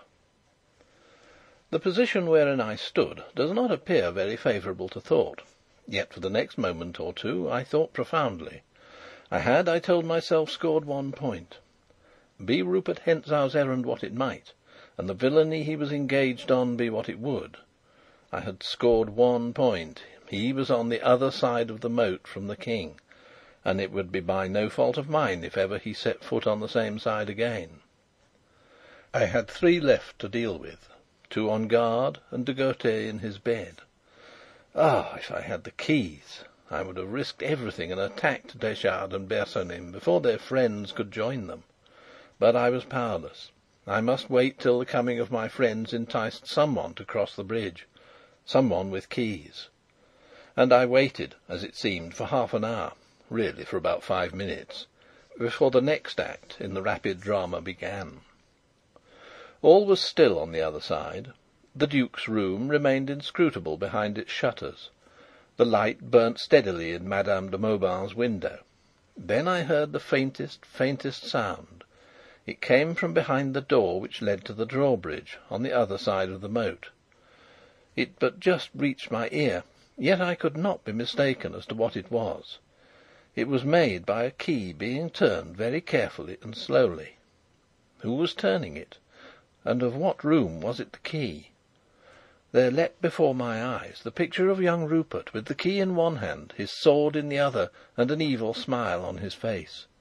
But I did not know what door it was, nor on which of his favourite pursuits young Rupert was spending the hours of that night. I was soon to be enlightened, for the next moment, before my friends could be near the chateau door, before Johann the keeper would have thought to nerve himself for his task, there was a sudden crash from the room with the lighted window. It sounded as though someone had flung down a lamp, and the window went dark and black. At the same instant a cry rang out, shrill in the night: "Help! Help! Michael, help!" and was followed by a shriek of utter terror. I was tingling in every nerve. I stood on the topmost step, clinging to the threshold of the gate with my right hand and holding my sword in my left. Suddenly I perceived that the gateway was broader than the bridge. There was a dark corner on the opposite side where a man could stand. I darted across and stood there. Thus placed, I commanded the path, and no man could pass between the chateau and the old castle till he had tried conclusions with me. There was another shriek. Then a door was flung open and clanged against the wall, and I heard the handle of a door savagely twisted. "Open the door! In God's name, what's the matter?" cried a voice, the voice of Black Michael himself. He was answered by the very words I had written in my letter. "Help, Michael! Hentzau!" A fierce oath rang out from the Duke, and with a loud thud he threw himself against the door. At the same moment I heard a window above my head open, and a voice cried, "What's the matter?" and I heard a man's hasty footsteps. I grasped my sword. If decoy came my way, the 6 would be less by 1 more. Then I heard the clash of crossed swords and a tramp of feet, and I cannot tell the thing so quickly as it all happened, for it all seemed to come at once. There was an angry cry from Madame's room, the cry of a wounded man. The window was flung open. Young Rupert stood there, sword in hand. He turned his back, and I saw his body go forward to the lunge. "Ah, Johann, there's one for you! Come on, Michael!" Johann was there, then, had come to the rescue of the Duke. How would he open the door for me? For I feared that Rupert had slain him. "Help!" cried the Duke's voice, faint and husky. I heard a step on the stairs above me, and I heard a stir down to my left in the direction of the King's cell. But before anything happened on my side of the moat, I saw 5 or 6 men round young Rupert in the embrasure of Madame's window. 3 or 4 times he lunged with incomparable dash and dexterity. For an instant they fell back, leaving a ring round him. He leapt on to the parapet of the window, laughing as he leapt, and waving his sword in his hand. He was drunk with blood, and he laughed again wildly as he flung himself headlong into the moat. What became of him then, I did not see, for as he leapt, de Gautier's lean face looked out through the door by me, and without a second's hesitation I struck at him with all the strength God had given me, and he fell dead in the doorway without a word or a groan. I dropped on my knees by him. Where were the keys? I found myself muttering, "The keys, man, the keys!" as though he had been yet alive and could listen. And when I could not find them, God forgive me, I believe I struck a dead man's face. At last I had them. There were but 3. Seizing the largest, I felt the lock of the door that led to the cell. I fitted in the key. It was right. The lock turned. I drew the door close behind me and locked it as noiselessly as I could, putting the key in my pocket. I found myself at the top of a flight of steep stone stairs. An oil lamp burnt dimly in the bracket. I took it down and held it in my hand, and I stood and listened. "What in the devil can it be?" I heard a voice say. It came from behind a door that faced me at the bottom of the stairs. And another answered, "Shall we kill him?" I strained to hear the answer, and could have sobbed with relief when Detchard's voice came grating and cold. "Wait a bit. There'll be trouble if we strike too soon." There was a moment's silence. Then I heard the bolt of the door cautiously drawn back. Instantly I put out the light I held, replacing the lamp in its bracket. "It's dark. The lamp's out. Have you a light?" said the other voice, Bersonin's. No doubt they had a light, but they should not use it. It had come to the crisis now, and I rushed down the steps and flung myself against the door. Bersonin had unbolted it, and it gave way before me. The Belgian stood there, sword in hand, and Detchard was sitting on a couch at the side of the room. In astonishment at seeing me, Bersonin recoiled. Detchard jumped to his sword. I rushed madly at the Belgian. He gave way before me, and I drove him up against the wall. He was no swordsman, though he fought bravely, and in a moment he lay on the floor before me. I turned. Detchard was not there. Faithful to his orders, he had not risked a fight with me, but had rushed straight to the door of the King's room, opened it and slammed it behind him. Even now he was at his work inside, and surely he would have killed the King, and perhaps me also, had it not been for one devoted man who gave his life for the King. For when I forced the door, the sight I saw was this: the King stood in the corner of the room. Broken by his sickness, he could do nothing. His fettered hands moved uselessly up and down, and he was laughing horribly in half-mad delirium. Detchard and the doctor were together in the middle of the room, and the doctor had flung himself on the murderer, pinning his hands to his sides for an instant. Then Detchard wrenched himself free from the feeble grip, and as I entered, drove his sword through the hapless man. Then he turned on me, crying, "At last!" We were sword to sword. By blessed chance, neither he nor Bersonin had been wearing their revolvers. I found them afterward, ready loaded, on the mantelpiece of the outer room. It was hard by the door, ready to their hands, but my sudden rush in had cut off access to them. Yes, we were man to man, and we began to fight, silently, sternly, and hard. Yet I remember little of it, save that the man was my match with the sword, nay, and more, for he knew more tricks than I, and that he forced me back against the bars that guarded the entrance to Jacob's ladder, and I saw a smile on his face, and he wounded me in the left arm. No glory do I take for that contest. I believe that the man would have mastered me and slain me, and then done his butcher's work, for he was the most skilful swordsman I have ever met. But even as he pressed me hard, the half-mad, wasted one creature in the corner leapt high in lunatic mirth, shrieking, "It's cousin Rudolph! Cousin Rudolph! I'll help you, cousin Rudolph!" And catching up a chair in his hands, he could but just lift it from the ground, and held it uselessly before him, he came towards us. Hope came to me. "Come on!" I cried. "Come on! Drive it against his legs!" Detchard replied with a savage thrust. He all but had me. Come on, man!" I cried. "Come and share the fun!" And the King laughed gleefully and came on, pushing his chair before him. With an oath Detchard skipped back, and before I knew what he was doing had turned his sword against the King. He made one fierce cut at the King, and the King, with a piteous cry, dropped where he stood. The stout ruffian turned to face me again. But his own hand had prepared his destruction, for in turning he trod in the pool of blood that flowed from the dead physician. He slipped, he fell. Like a dart I was upon him. I caught him by the throat, and before he could recover himself I drove my point through his neck, and with a stifled curse he fell across the body of his victim. Was the King dead? It was my first thought. I rushed to where he lay. Ay, it seemed as if he were dead, for he had a great gash across the forehead, and he lay still in a huddled heap on the floor. I dropped on my knees beside him, and leant my ear down to hear if he breathed. But before I could, there was a loud rattle from the outside. I knew the sound. The drawbridge was being pushed out.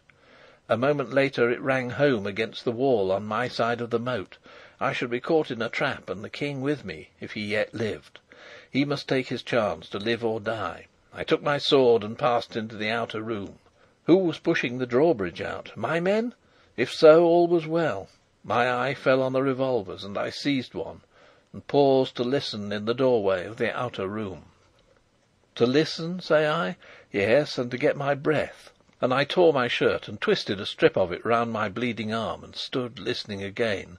I would have given the world to hear Sapt's voice, for I was faint, spent, and weary, and that wild-cat Rupert Hentzau was yet at large in the castle. Yet, because I could better defend the narrow door at the top of the stairs than the wider entrance to the room, I dragged myself up the steps and stood behind it listening. What was the sound?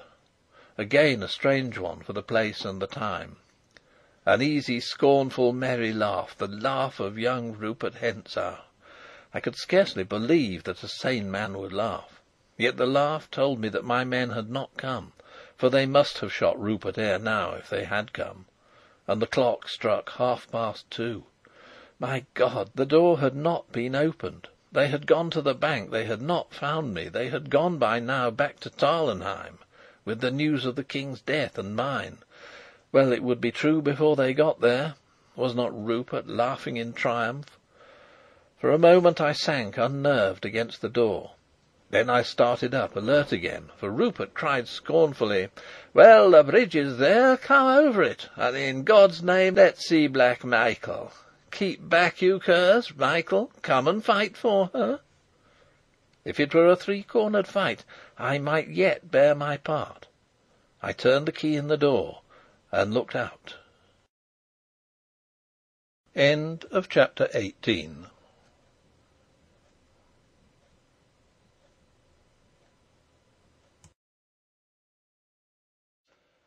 Chapter 19. Face to face in the forest. For a moment I could see nothing, for the glare of lanterns and torches caught me full in the eyes from the other side of the bridge. But soon the scene grew clear, and it was a strange scene. The bridge was in its place. At the far end of it stood a group of the Duke's servants. 2 or 3 carried the lights which had dazzled me. 3 or 4 held pikes in rest. They were huddled together. Their weapons were protruded before them. Their faces were pale and agitated. To put it plainly, they looked in as arrant a fright as I have seen men look, and they gazed apprehensively at a man who stood in the middle of the bridge, sword in hand. Rupert Hentzau was in his trousers and shirt.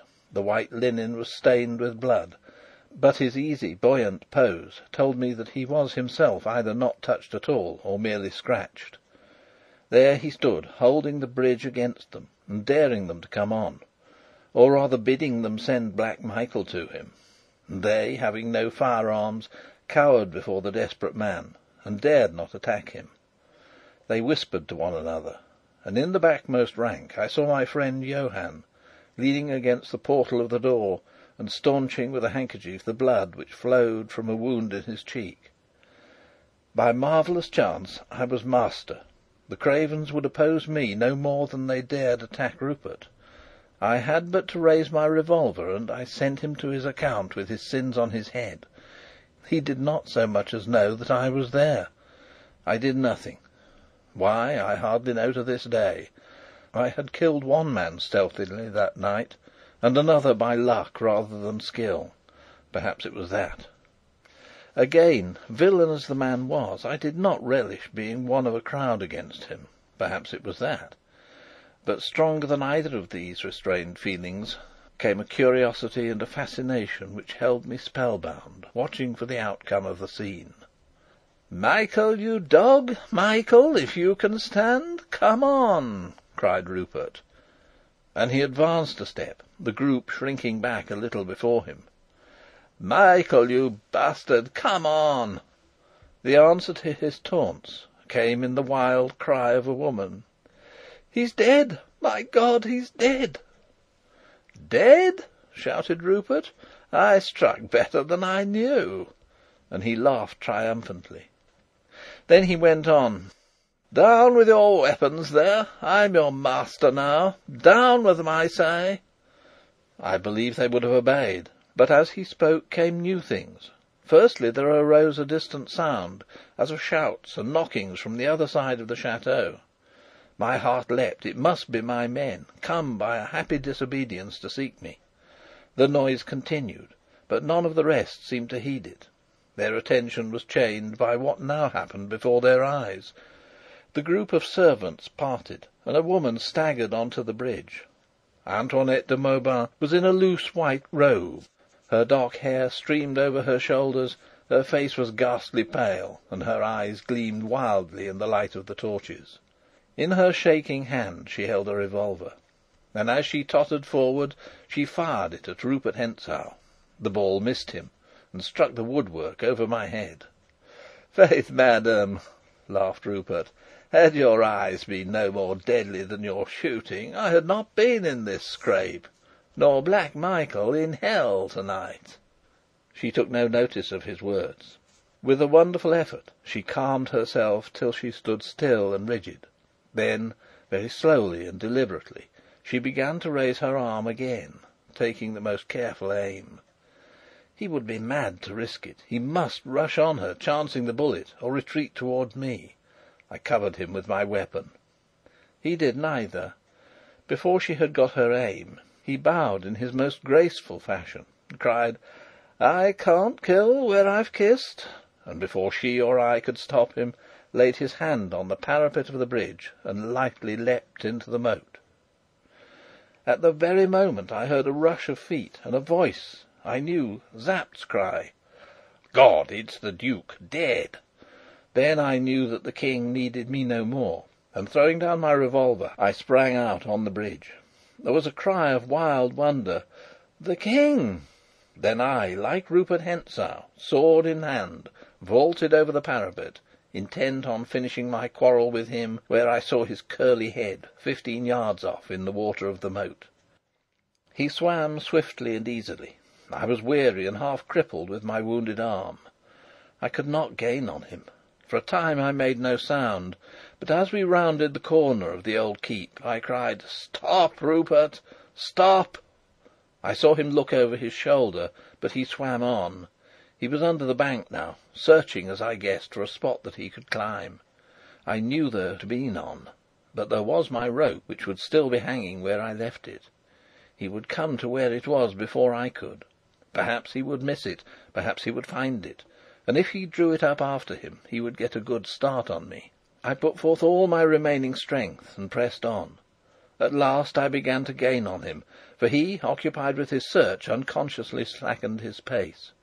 Ah, he had found it! A low shout of triumph came from him. He laid hold of it and began to haul himself up. I was near enough to hear him mutter, "How the devil comes this here?" I was at the rope, and he, hanging in mid-air, saw me, but I could not reach him. "Hullo! Who's here?" he cried in startled tones. For a moment I believe he took me for the King.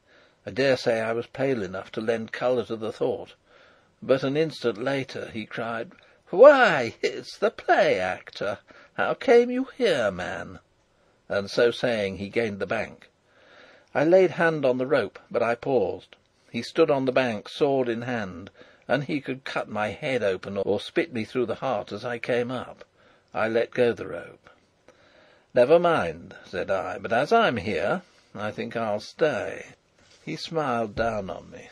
"These women are the deuce," he began, when suddenly the great bell of the castle started to ring furiously, and a loud shout reached us from the moat. Rupert smiled again and waved his hand to me. "I should like a turn with you, but it's a little too hot," said he, and he disappeared from above me. In an instant, without thinking of danger, I laid my hand to the rope. I was up. I saw him 30 yards off, running like a deer towards the shelter of the forest. For once Rupert Hentzau had chosen discretion for his part. I laid my feet to the ground and rushed after him, calling to him to stand. He would not. Unwounded and vigorous, he gained on me at every step. But forgetting everything in the world except him and my thirst for his blood, I pressed on, and soon the deep shades of the forest of Zenda engulfed us both, pursued and pursuer. It was 3 o'clock now, and day was dawning. I was on a long straight grass avenue, and 100 yards ahead ran young Rupert, his curls waving in the fresh breeze. I was weary and panting. He looked over his shoulder and waved his hand again to me. He was mocking me, for he saw that he had the pace of me. I was forced to pause for breath. A moment later Rupert turned sharply to the right and was lost from my sight. I thought it was all over, and in deep vexation sank on the ground. But I was up again directly, for a scream rang through the forest, a woman's scream. Putting forth the last of my strength, I ran on to the place where he had turned out of my sight, and turning also, I saw him again. But alas, I could not touch him. He was in the act of lifting a girl down from her horse. Doubtless it was her scream that I heard. She looked like a small farmer's or a peasant's daughter, and she carried a basket on her arm. Probably she was on her way to the early market at Zenda. Her horse was a stout, well-shaped animal. Master Rupert lifted her down amid her shrieks. The sight of him frightened her, but he treated her gently, laughed, kissed her, and gave her money. Then he jumped on the horse, sitting sideways like a woman, and then he waited for me. I, on my part, waited for him. Presently he rode toward me, keeping his distance, however. He lifted up his hand, saying, "What did you in the castle?" "I killed 3 of your friends," said I. "What? You got to the cells?" "Yes." "And the King?" "He was hurt by Detchard before I killed Detchard, but I pray that he lives." "You fool!" said Rupert pleasantly. "One more thing I did." "And what's that?" "I spared your life. I was behind you on the bridge with a revolver in my hand." "No! Faith, I was between 2 fires." "Get off your horse," I cried, "and fight like a man." "Before a lady?" said he, pointing to the girl. "Fie, your Majesty!" Then, in my rage, hardly knowing what I did, I rushed at him. For a moment he seemed to waver. Then he reined his horse in and stood waiting for me. On I went in my folly. I seized the bridle and I struck at him. He parried and thrust at me. I fell back a pace and rushed in at him again, and this time I reached his face and laid his cheek open and darted back before he could strike me. He seemed almost mazed at the fierceness of my attack. Otherwise, I think he must have killed me. I sank on my knee, panting, expecting him to ride at me, and so he would have done, and then and there I doubt not one or both of us would have died. But at the moment there came a shout from behind us, and looking round I saw, just at the turn of the avenue, a man on a horse. He was riding hard, and he carried a revolver in his hand. It was Fritz von Tarlenheim, my faithful friend. Rupert saw him and knew that the game was up. He checked his rush at me and flung his leg over the saddle, but yet, just for a moment, he waited. Leaning forward, he tossed the hair off his forehead and smiled and said, "Au revoir, Rudolf Rassendyll." Then, with his cheeks streaming blood, but his lips laughing and his body swaying with ease and grace, he bowed to me, and he bowed to the farm girl, who had drawn near in trembling fascination, and he waved his hand to Fritz, who was just within range, and let fly a shot at him. The ball came nigh doing its work, for it struck the sword he held, and he dropped the sword with an oath, wringing his fingers, and clapped his heels hard on his horse's belly and rode away at a gallop. And I watched him go down the long avenue, riding as though he rode for his pleasure, and singing as he went, for all that there was that gash in his cheek. Once again he turned to wave his hand, and then the gloom of the thickets swallowed him, and he was lost from our sight. Thus he vanished, reckless and wary, graceful and graceless, handsome, debonair, vile, and unconquered. And I flung my sword passionately on the ground and cried to Fritz to ride after him. But Fritz stopped his horse and leapt down and ran to me and knelt, putting his arm about me. And indeed it was time, for the wound that Detchard had given me was broken forth afresh, and my blood was staining the ground. "Then give me the horse!" I cried, staggering to my feet and throwing his arms off me. And the strength of my rage carried me so far as where the horse stood, and then I fell prone beside it, and Fritz knelt by me again. "Fritz!" I said. "Ay, friend, dear friend," said he, tender as a woman. "Is the King alive?"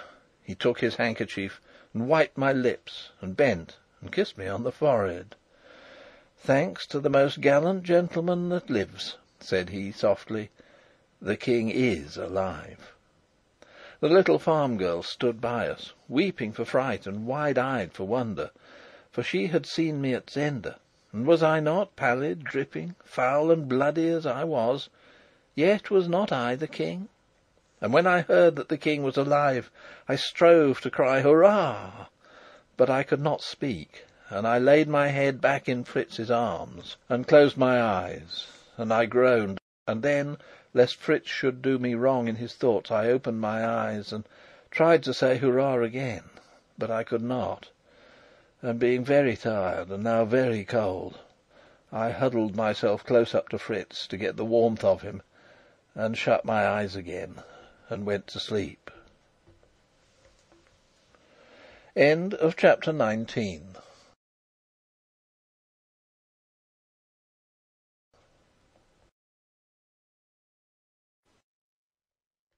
Chapter 20. The Prisoner and the King. In order to have a full understanding of what had occurred in the castle of Zenda, it is necessary to supplement my account of what I myself saw and did on that night by relating briefly what I afterwards learnt from Fritz and from Madame de Mauban. The story told by the latter explained clearly how it happened that the cry which I had arranged as a stratagem and a sham had come, in dreadful reality, before its time, and had thus, as it seemed at the moment, ruined our hopes, while in the end it had favoured them. The unhappy woman, fired, I believe, by a genuine attachment to the Duke of Strelsau, no less than by the dazzling prospects which a dominion over him opened before her eyes, had followed him at his request from Paris to Ruritania. He was a man of strong passions, but of stronger will, and his cool head ruled both. He was content to take all and give nothing. When she arrived, she was not long in finding that she had a rival in the Princess Flavia. Rendered desperate, she stood at nothing which might give or keep for her power over the Duke. As I say, he took and gave not. Simultaneously, Antoinette found herself entangled in his audacious schemes. Unwilling to abandon him, but bound to him by the chains of shame and hope, yet she would not be a decoy, nor, at his bidding, lure me to death. Hence the letters of warning she had written. Whether the lines she sent to Flavia were inspired by good or bad feeling, by jealousy or by pity, I do not know. But here also she served us well. When the Duke went to Zenda, she accompanied him, and here for the first time she learnt the full measure of his cruelty, and was touched with compassion for the unfortunate king. From this time she was with us. Yet, from what she told me, I know that she still, as women will, loved Michael, and trusted to gain his life, if not his pardon, from the king, as the reward for her assistance. His triumph she did not desire, for she loathed his crime, and loathed yet more fiercely what would be the prize of it, his marriage with his cousin, Princess Flavia. At Zenda new forces came into play. The lust and daring of young Rupert. He was caught by her beauty, perhaps. Perhaps it was enough for him that she belonged to another man, and that she hated him. For many days there had been quarrels and ill will between him and the Duke, and the scene which I had witnessed in the Duke's room was but one of many. Rupert's proposals to me, of which she had of course been ignorant, in no way surprised her when I related them. She had herself warned Michael against Rupert, even when she was calling on me to deliver her from both of them. On this night, then, Rupert had determined to have his will. When she had gone to her room, he, having furnished himself with the key to it, had made his entrance. Her cries had brought the Duke, and there in the dark room, while she screamed, the men had fought, and Rupert, having wounded his master with a mortal blow, had, on the servants rushing in, escaped through the window, as I have described. The Duke's blood, spurting out, had stained his opponent's shirt, but Rupert, not knowing that he had dealt Michael his death, was eager to finish the encounter. How he meant to deal with the other three of the band I know not. I dare say he did not think, for the killing of Michael was not premeditated.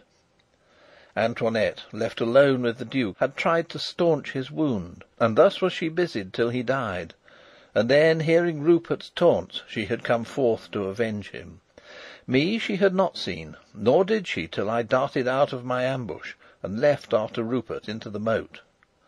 The same moment found my friends on the scene. They had reached the chateau in due time, and waited ready by the door. But Johann, swept with the rest to the rescue of the Duke, did not open it.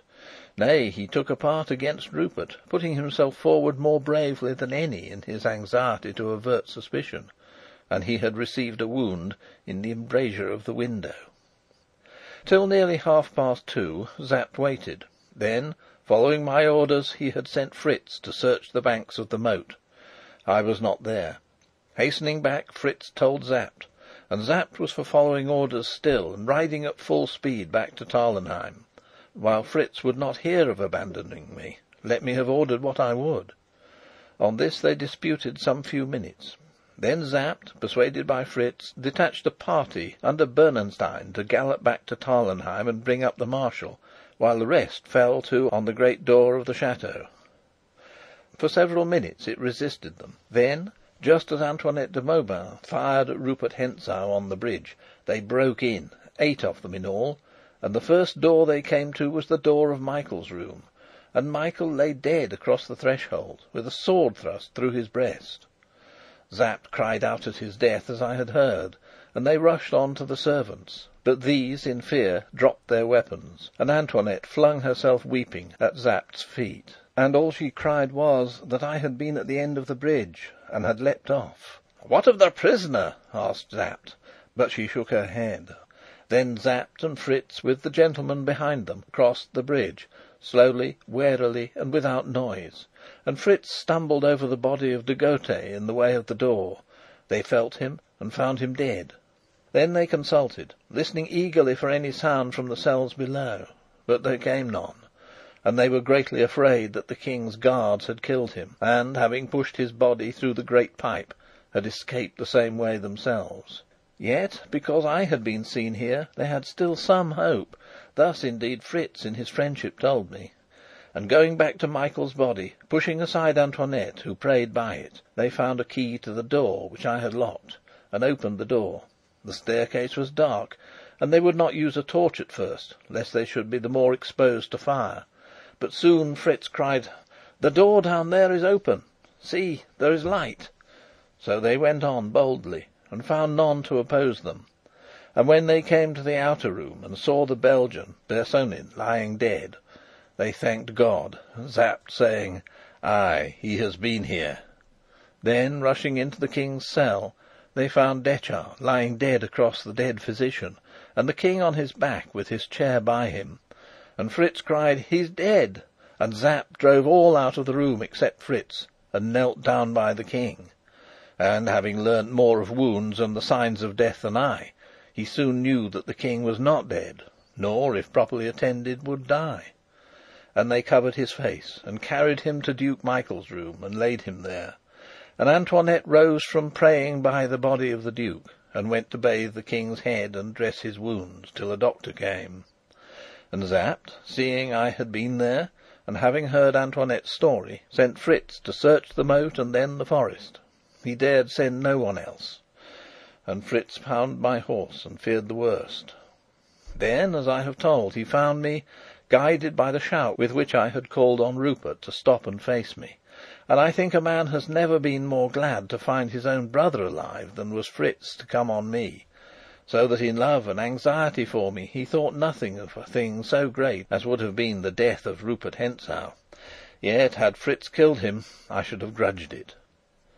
The enterprise of the King's rescue being thus prosperously concluded, it lay on Colonel Sapt to secure secrecy as to the King ever having been in need of rescue. Antoinette de Mauban and Johann the Keeper, who indeed was too much hurt to be wagging his tongue just now, were sworn to reveal nothing, and Fritz went forth to find, not the King, but the unnamed friend of the King, who had lain in Zenda and flashed for a moment before the dazed eyes of Duke Michael's servants on the drawbridge. The metamorphosis had happened, and the King, wounded almost to death by the attacks of the jailers who guarded his friend, had at last overcome them, and rested now, wounded but alive, in Black Michael's own room in the castle.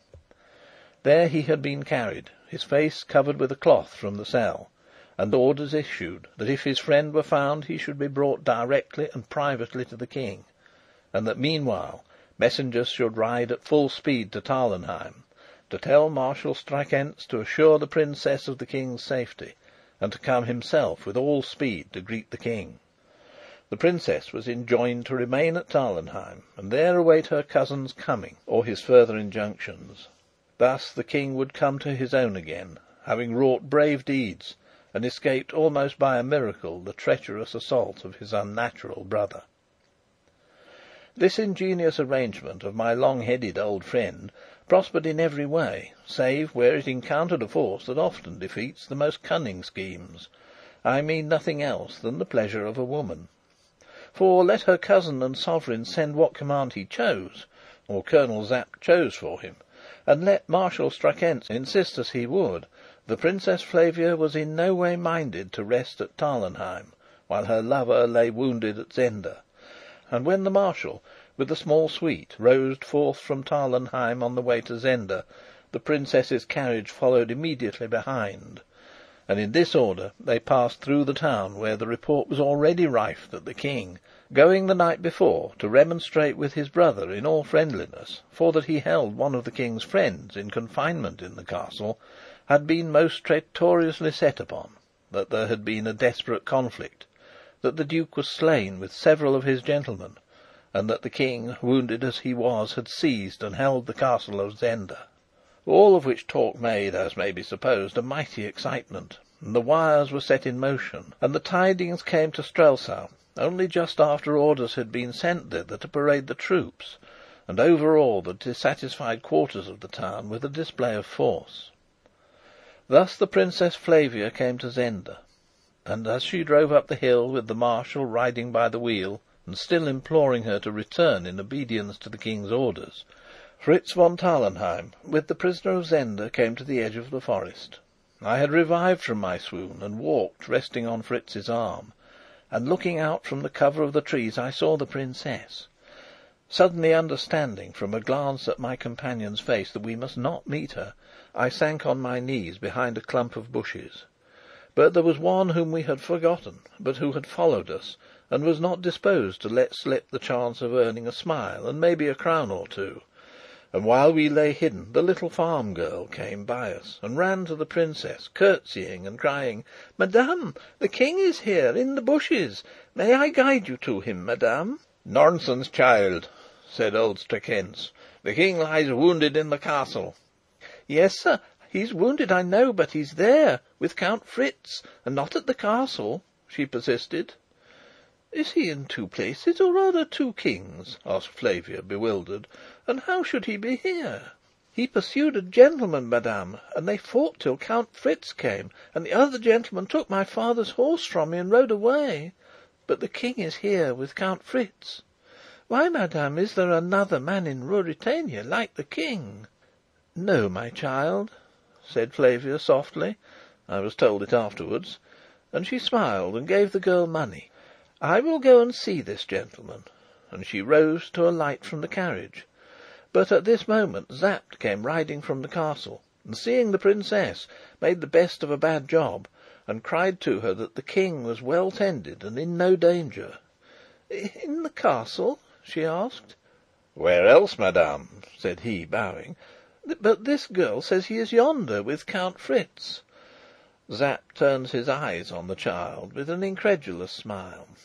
"Every fine gentleman is a king to such," said he. "Why, he's as like the king as one pea to another, madame," cried the girl, a little shaken, but still obstinate. Sapt started round. The old marshal's face asked unspoken questions. Flavia's glance was no less eloquent. Suspicion spreads quick. "I'll ride myself and see this man," said Sapt hastily. "Nay, I'll come myself," said the princess. "Then come alone," he whispered. And she, obedient to the strange hinting in his face, prayed the marshal and the rest to wait, and she and Sapt came on foot towards where we lay, Sapt waving to the farm girl to keep at a distance. And when I saw them coming, I sat in a sad heap on the ground, and buried my face in my hands. I could not look at her. Fritz knelt by me, laying his hand on my shoulder. "Speak low, whatever you say," I heard Sapt whisper as they came up. And the next thing I heard was a low cry, half of joy, half of fear, from the princess. "It is he! Are you hurt?" And she fell on the ground by me, and gently pulled my hands away, but I kept my eyes to the ground. "It is the king," she said. "Pray, Colonel Sapt, tell me where lay the wit of the joke you played on me?" We answered none of us. We three were silent before her. Regardless of them, she threw her arms round my neck and kissed me.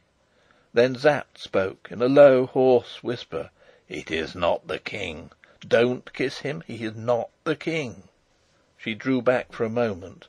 Then, with an arm still round my neck, she asked in superb indignation: "Do I not know my love? Rudolf, my love!" "It is not the king," said old Sapt again, and a sudden sob broke from tender-hearted Fritz. It was the sob that told her no comedy was afoot. "He is the king!" she cried. "It is the king's face, the king's ring, my ring! It is my love!" "Your love, madame," said old Sapt, "but not the king. The king is there in the castle. This gentleman—" "Look at me, Rudolf, look at me!" she cried, taking my face between her hands. "Why do you let them torment me? Tell me what it means." Then I spoke, gazing into her eyes. "God forgive me, madame," I said. "I am not the king." I felt her hands clutch my cheeks. She gazed at me as never man's face was scanned yet. And I, silent again, saw wonder born, and doubt grow, and terror spring to life as she looked. And very gradually the grasp of her hand slackened. She turned to Sapt, to Fritz, and back to me. Then suddenly she reeled forward and fell in my arms, and with a great cry of pain I gathered her to me and kissed her lips. Sapt laid his hand on my arm. I looked up in his face. And I laid her softly on the ground and stood up, looking on her, cursing heaven that young Rupert's sword had spared me for this sharper pang. End of chapter 20.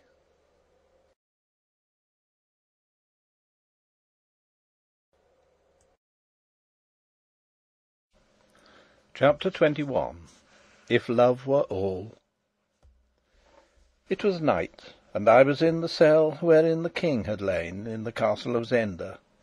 The great pipe that Rupert of Hentzau had nicknamed Jacob's Ladder was gone, and the lights in the room across the moat twinkled in the darkness. All was still. The din and clash of strife were gone. I had spent the day hidden in the forest, from the time when Fritz had led me off, leaving Sapt with the Princess. Under cover of dusk, muffled up, I had been brought to the castle, and lodged where I now lay. Though 3 men had died there, 2 of them by my hand, I was not troubled by ghosts. I had thrown myself on a pallet by the window, and was looking out on the black water. Johann the keeper, still pale from his wound, but not much hurt besides, had brought me supper. He told me that the King was doing well, that he had seen the Princess, that she and he, Sapt and Fritz, had been long together. Marshal Strackentz was gone to Strelsau. Black Michael lay in his coffin, and Antoinette de Mauban watched by him. Had I not heard from the chapel priests singing mass for him? Outside there were strange rumours afloat. Some said that the prisoner of Zenda was dead; some that he had vanished, yet alive; some that he was a friend who had served the King well in some adventure in England; others that he had discovered the Duke's plots, and had therefore been kidnapped by him.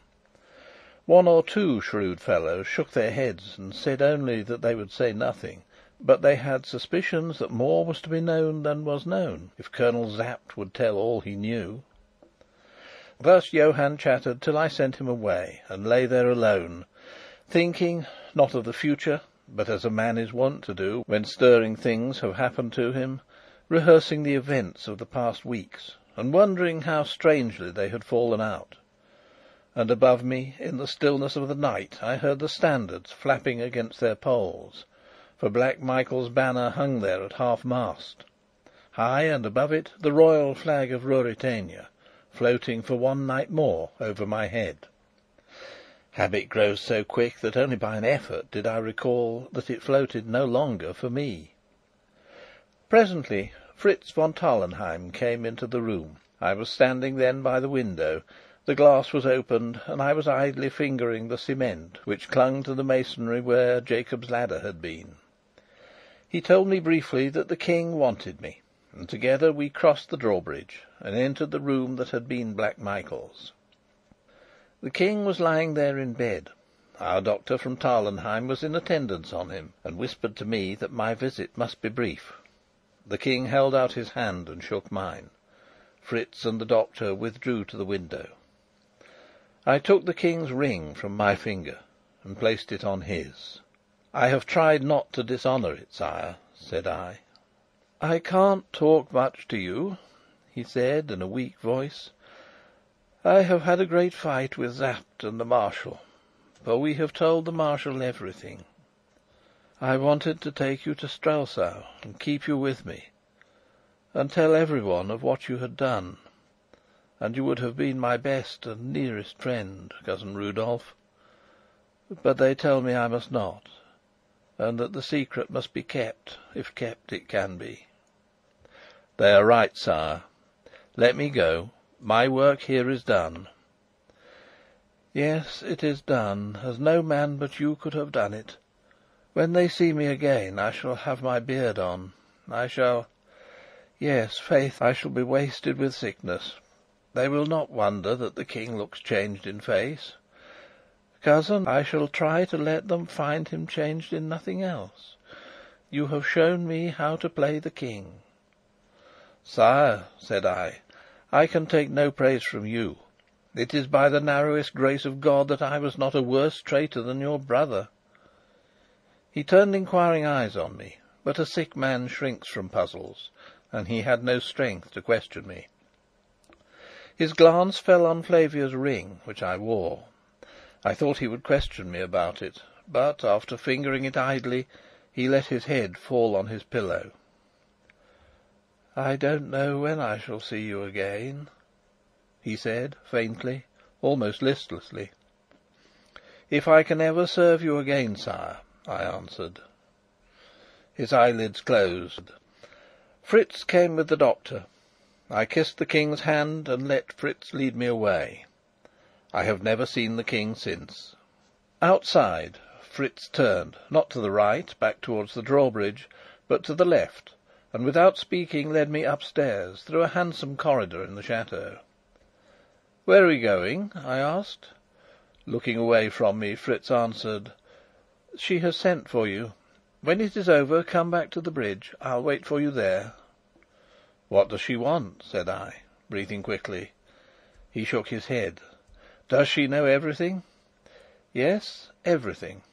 He opened a door, and, gently pushing me in, closed it behind me. I found myself in a drawing-room, small and richly furnished.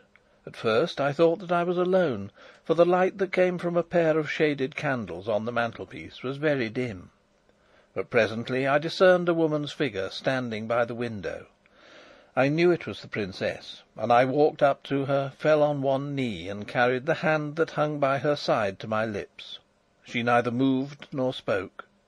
I rose to my feet, and, piercing the gloom with my eager eyes, saw her pale face and the gleam of her hair, and before I knew, I spoke softly: "Flavia."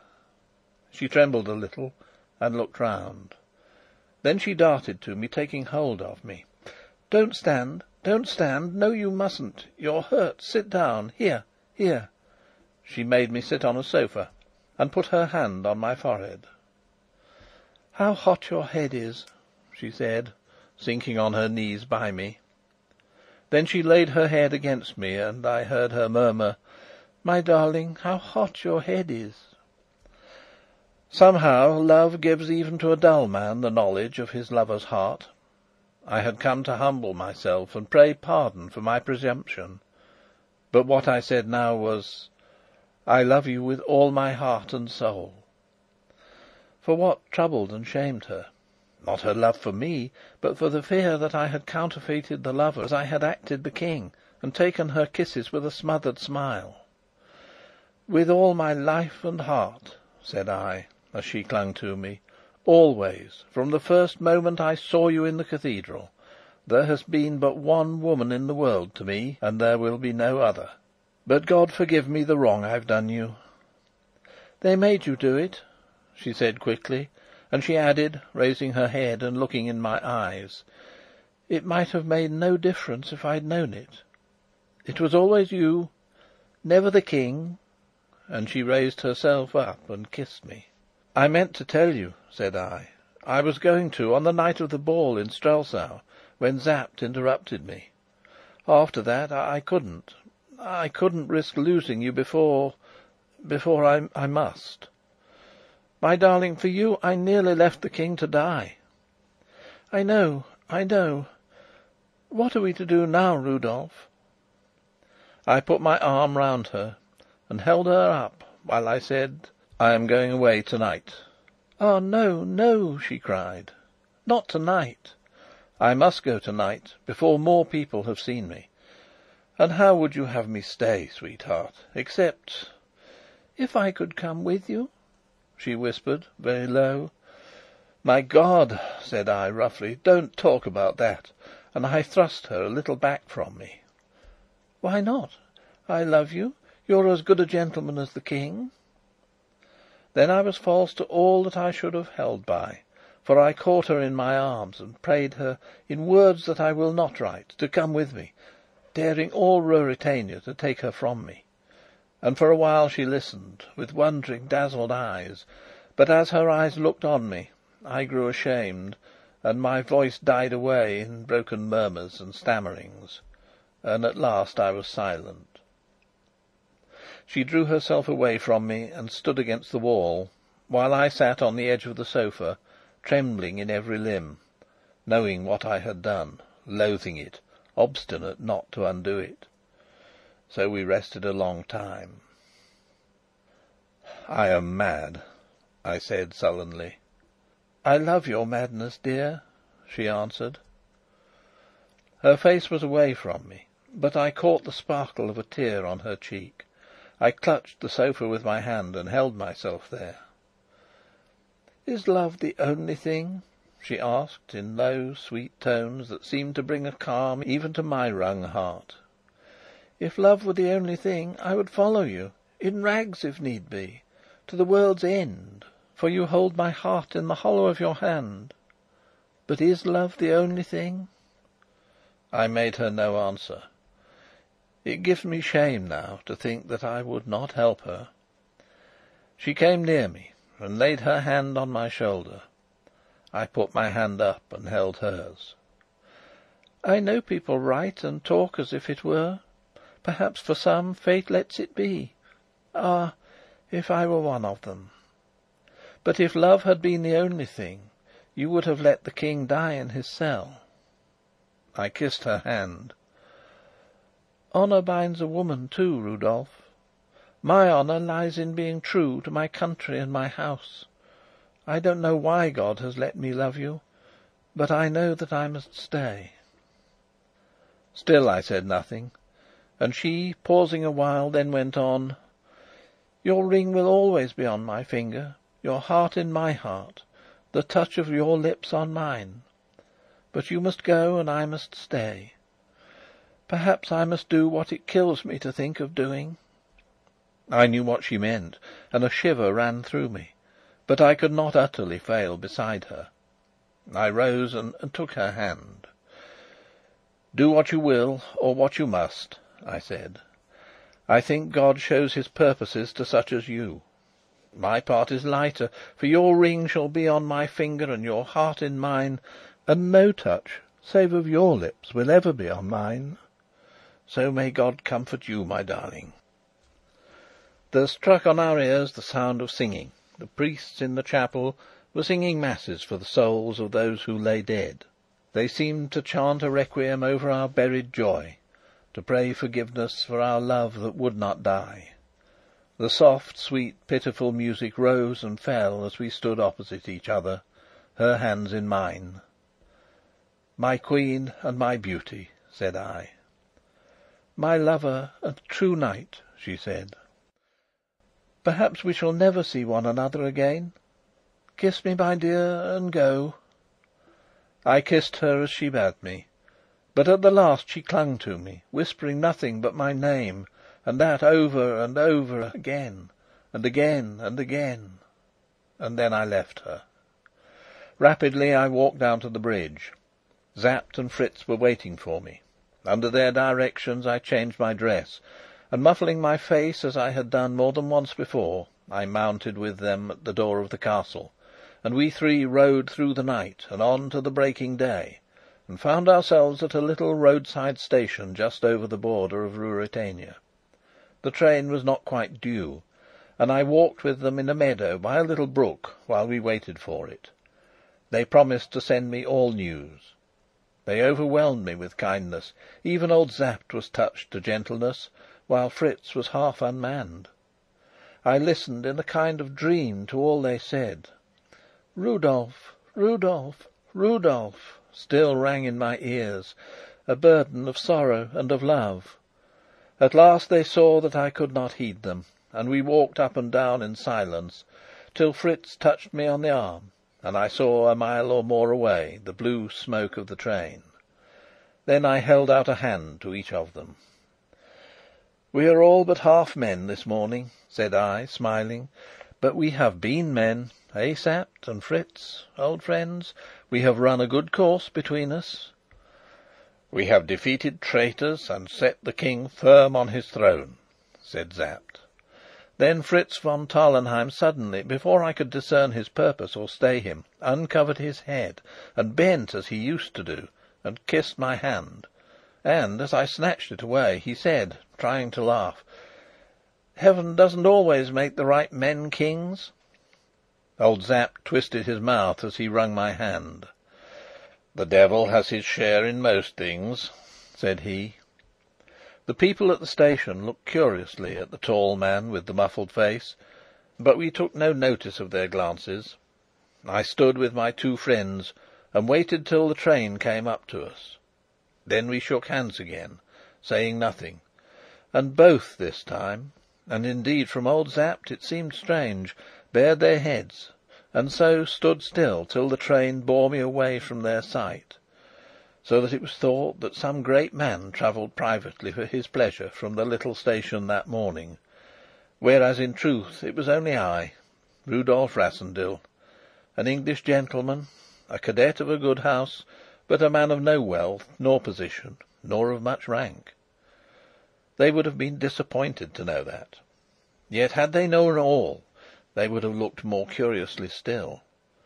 For be I what I might now, I had been for 3 months a king, which, if not a thing to be proud of, is at least an experience to have undergone. Doubtless I should have thought more of it, had there not echoed through the air, from the towers of Zenda that we were leaving far away, into my ears and into my heart, the cry of a woman's love: "Rudolf! Rudolf! Rudolf!" Hark! I hear it now. End of chapter 21.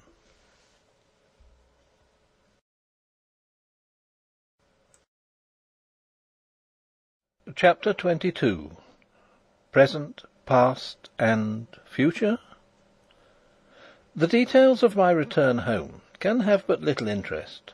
I went straight to the Tyrol, and spent a quiet fortnight, mostly on my back, for a severe chill developed itself, and I was also the victim of a nervous reaction, which made me weak as a baby. As soon as I had reached my quarters, I sent an apparently careless postcard to my brother, announcing my good health and prospective return. That would serve to satisfy the inquiries as to my whereabouts, which were probably still vexing the Prefect of the Police of Strelsau.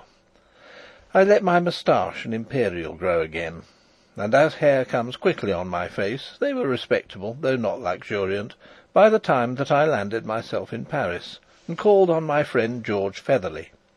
My interview with him was chiefly remarkable for the number of unwilling but necessary falsehoods that I told, and I rallied him unmercifully when he told me that he had made up his mind that I had gone in the track of Madame de Mauban to Strelsau. The lady, it appears, was back in Paris, but was living in great seclusion, a fact for which gossip found no difficulty in accounting. Did not all the world know of the treachery and death of Duke Michael? Nevertheless, George bade Bernard Bertrand be of good cheer, for, said he flippantly, a live poet is better than a dead duke. Then he turned on me and asked: "What have you been doing to your moustache?" "To tell the truth," I answered, assuming a sly air, "a man now and then has reasons for wishing to alter his appearance, but it's coming on very well again." "What? Then I wasn't so far out. If not the fair Antoinette, there was a charmer." "There is always a charmer," said I, sententiously. But George would not be satisfied till he had wormed out of me, he took much pride in his ingenuity, an absolutely imaginary love affair, attended with the proper soupçon of scandal, which had kept me all this time in the peaceful regions of the Tyrol. In return for this narrative, George regaled me with a great deal of what he called inside information, known only to diplomats, as the true course of events in Ruritania, the plots and counterplots. In his opinion, he told me, with a significant nod, there was more to be said for Black Michael than the public supposed, and he hinted at a well-founded suspicion that the mysterious Prisoner of Zenda, concerning whom a good many paragraphs had appeared, was not a man at all, but here I had much ado not to smile a woman disguised as a man, and that strife between the King and his brother for this imaginary lady's favour was at the bottom of their quarrel. "Perhaps it was Madame de Mauban herself," I suggested.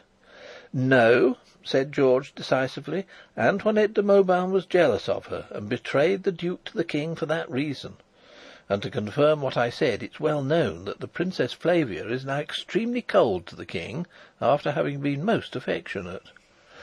At this point I changed the subject, and escaped from George's inspired delusions. But if diplomats never know anything more than they had succeeded in finding out in this instance, they appear to me to be somewhat expensive luxuries. While in Paris I wrote to Antoinette, though I did not venture to call upon her. I received in return a very affecting letter, in which she assured me that the King's generosity and kindness, no less than her regard for me, bound her conscience to absolute secrecy. She expressed the intention of settling in the country, and withdrawing herself entirely from society. Whether she carried out her designs I have never heard, but as I have not met her, or heard news of her up to this time, it is probable that she did. There is no doubt that she was deeply attached to the Duke of Strelsau, and her conduct at the time of his death proved that no knowledge of the man's real character was enough to root her regard for him out of her heart. I had one more battle left to fight, a battle that would, I knew, be severe, and was bound to end in my complete defeat. Was I not back from the Tyrol without having made any study of its inhabitants, institutions, scenery, fauna, flora, or other features? Had I not simply wasted my time in my usual frivolous, good-for-nothing way? That was the aspect of the matter which I was obliged to admit would present itself to my sister-in-law, and against a verdict based on such evidence I had really no defence to offer. It may be supposed, then, that I presented myself in Park Lane in a shamefaced, sheepish fashion. On the whole, my reception was not so alarming as I had feared. It turned out that I had done, not what Rose wished, but, the next best thing, what she had prophesied. She had declared that I should make no notes, record no observations, gather no materials. My brother, on the other hand, had been weak enough to maintain that a really serious resolve had at length animated me. When I returned empty-handed, Rose was so occupied in triumphing over Burlesdon that she let me down quite easily, devoting the greater part of her reproaches to my failure to advertise my friends of my whereabouts. "We've wasted a lot of time trying to find you," she said. "I know you have," said I. "Half our ambassadors have led weary lives on my account. George Featherly told me so. But why should you have been anxious? I can take care of myself." "Oh, it wasn't that," she cried scornfully. "But I wanted to tell you about Sir Jacob Borrodaile. You know he's got an embassy, at least he will have in a month, and he wrote to say he hoped you would go with him." "Where's he going to?" "He's going to succeed Lord Topham at Strelsau," said she. "You couldn't have a nicer place, short of Paris." "Strelsau, said I, glancing at my brother. "Oh, that doesn't matter," exclaimed Rose impatiently. "Now, you will go, won't you?" "I don't know that I care about it." "Oh, you're too exasperating." "And I don't think I can go to Strelsau. My dear Rose, would it be suitable?" "Oh, nobody remembers that horrid old story now." Upon this, I took out of my pocket a portrait of the King of Ruritania. It had been taken a month or two before he ascended the throne. She could not miss my point when I said, putting it into her hands: "In case you have not seen or not noticed a picture of Rudolf V, there he is. Don't you think they might recall the story if I appeared at the court of Ruritania?" My sister-in-law looked at the portrait and then at me. "Goodness gracious!" she said, and flung the photograph down on the table. "What do you say, Bob?" I asked. Burlesdon got up, went to a corner of the room, and searched in a heap of newspapers. Presently he came back with a copy of the Illustrated London News. Opening the paper, he displayed a double-page engraving of the coronation of Rudolf V at Strelsau. The photograph and the picture he laid side by side. I sat at the table fronting them, and as I looked I grew absorbed. My eye travelled from my own portrait to Sapt, to Strakencz, to the rich robes of the Cardinal, to Black Michael's face, to the stately figure of the Princess by his side. Long I looked, and eagerly. I was roused by my brother's hand on my shoulder. He was gazing down at me with a puzzled expression.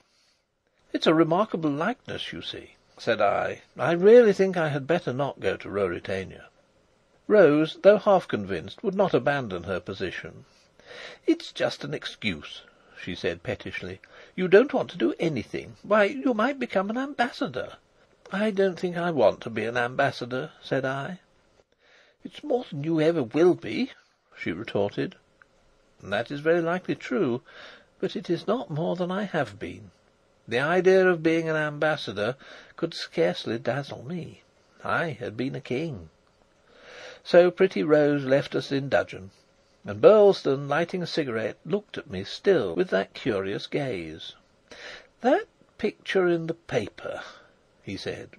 "Well, what of it? It shows that the King of Ruritania and your humble servant are as like as two peas." My brother shook his head. "I suppose so," he said. "But I should know you from the man in the photograph." "And not from the picture in the paper?" "I should know the photograph from the picture. The picture's very like the photograph, but—" "Well?" "It's more like you," said my brother. My brother is a good man and true, so that for all that he is a married man and mighty fond of his wife, he should know any secret of mine. But this secret was not mine, and I could not tell it to him. "I don't think it's as much like me as the photograph," said I boldly. "But anyhow, Bob, I won't go to Strelsau." "No, don't go to Strelsau, Rudolf," said he. And whether he suspects anything, or has a glimmer of the truth, I do not know. If he has, he keeps it to himself, and he and I never refer to it, and we let Sir Jacob Borrodaile find another attaché. Since all these events, whose history I have set down, happened, I have lived a very quiet life at a small house which I have taken in the country. The ordinary ambitions and aims of men in my position seem to me dull and unattractive. I have little fancy for the whirl of society, and none for the jostle of politics. Lady Burlesdon utterly despairs of me. My neighbours think me an indolent, dreamy, unsociable fellow. Yet I am a young man, and sometimes I have a fancy, the superstitious would call it a presentiment, that my part in life is not yet altogether played, that somehow and some day I shall mix again in great affairs. I shall again spin policies in a busy brain, match my wits against my enemies, brace my muscles to fight a good fight, and strike stout blows. Such is the tissue of my thoughts, as, with gun or rod in hand, I wander through the woods or by the side of the stream. Whether the fancy will be fulfilled, I cannot tell. Still less whether the scene that, led by memory, I lay for my new exploits, will be the true one. For I love to see myself once again in the crowded streets of Strelsau, or beneath the frowning keep of the castle of Zenda. Thus led, my broodings leave the future and turn back on the past. Shapes rise before me in long array.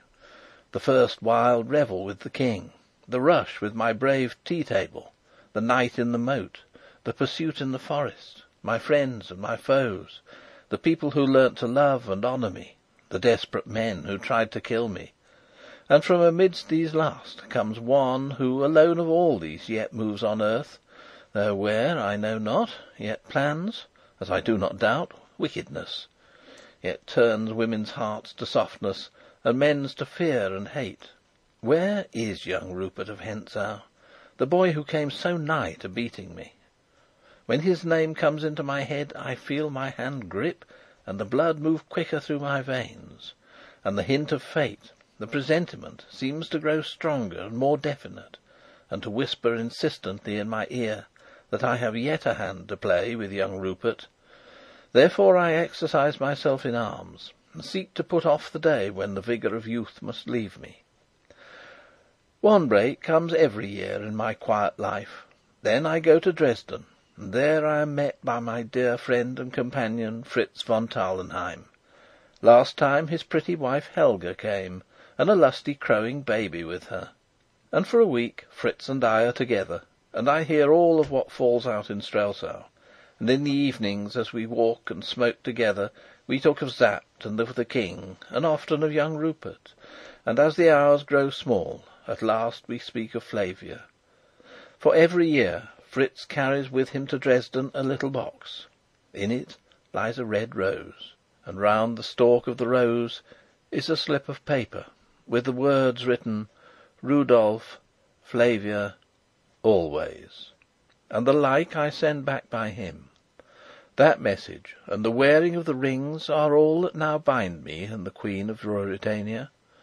For, nobler as I hold her for the act, she has followed where her duty to her country and her house led her, and is the wife of the King, uniting his subjects to him by the love they bear to her, giving peace and quiet days to thousands by her self-sacrifice.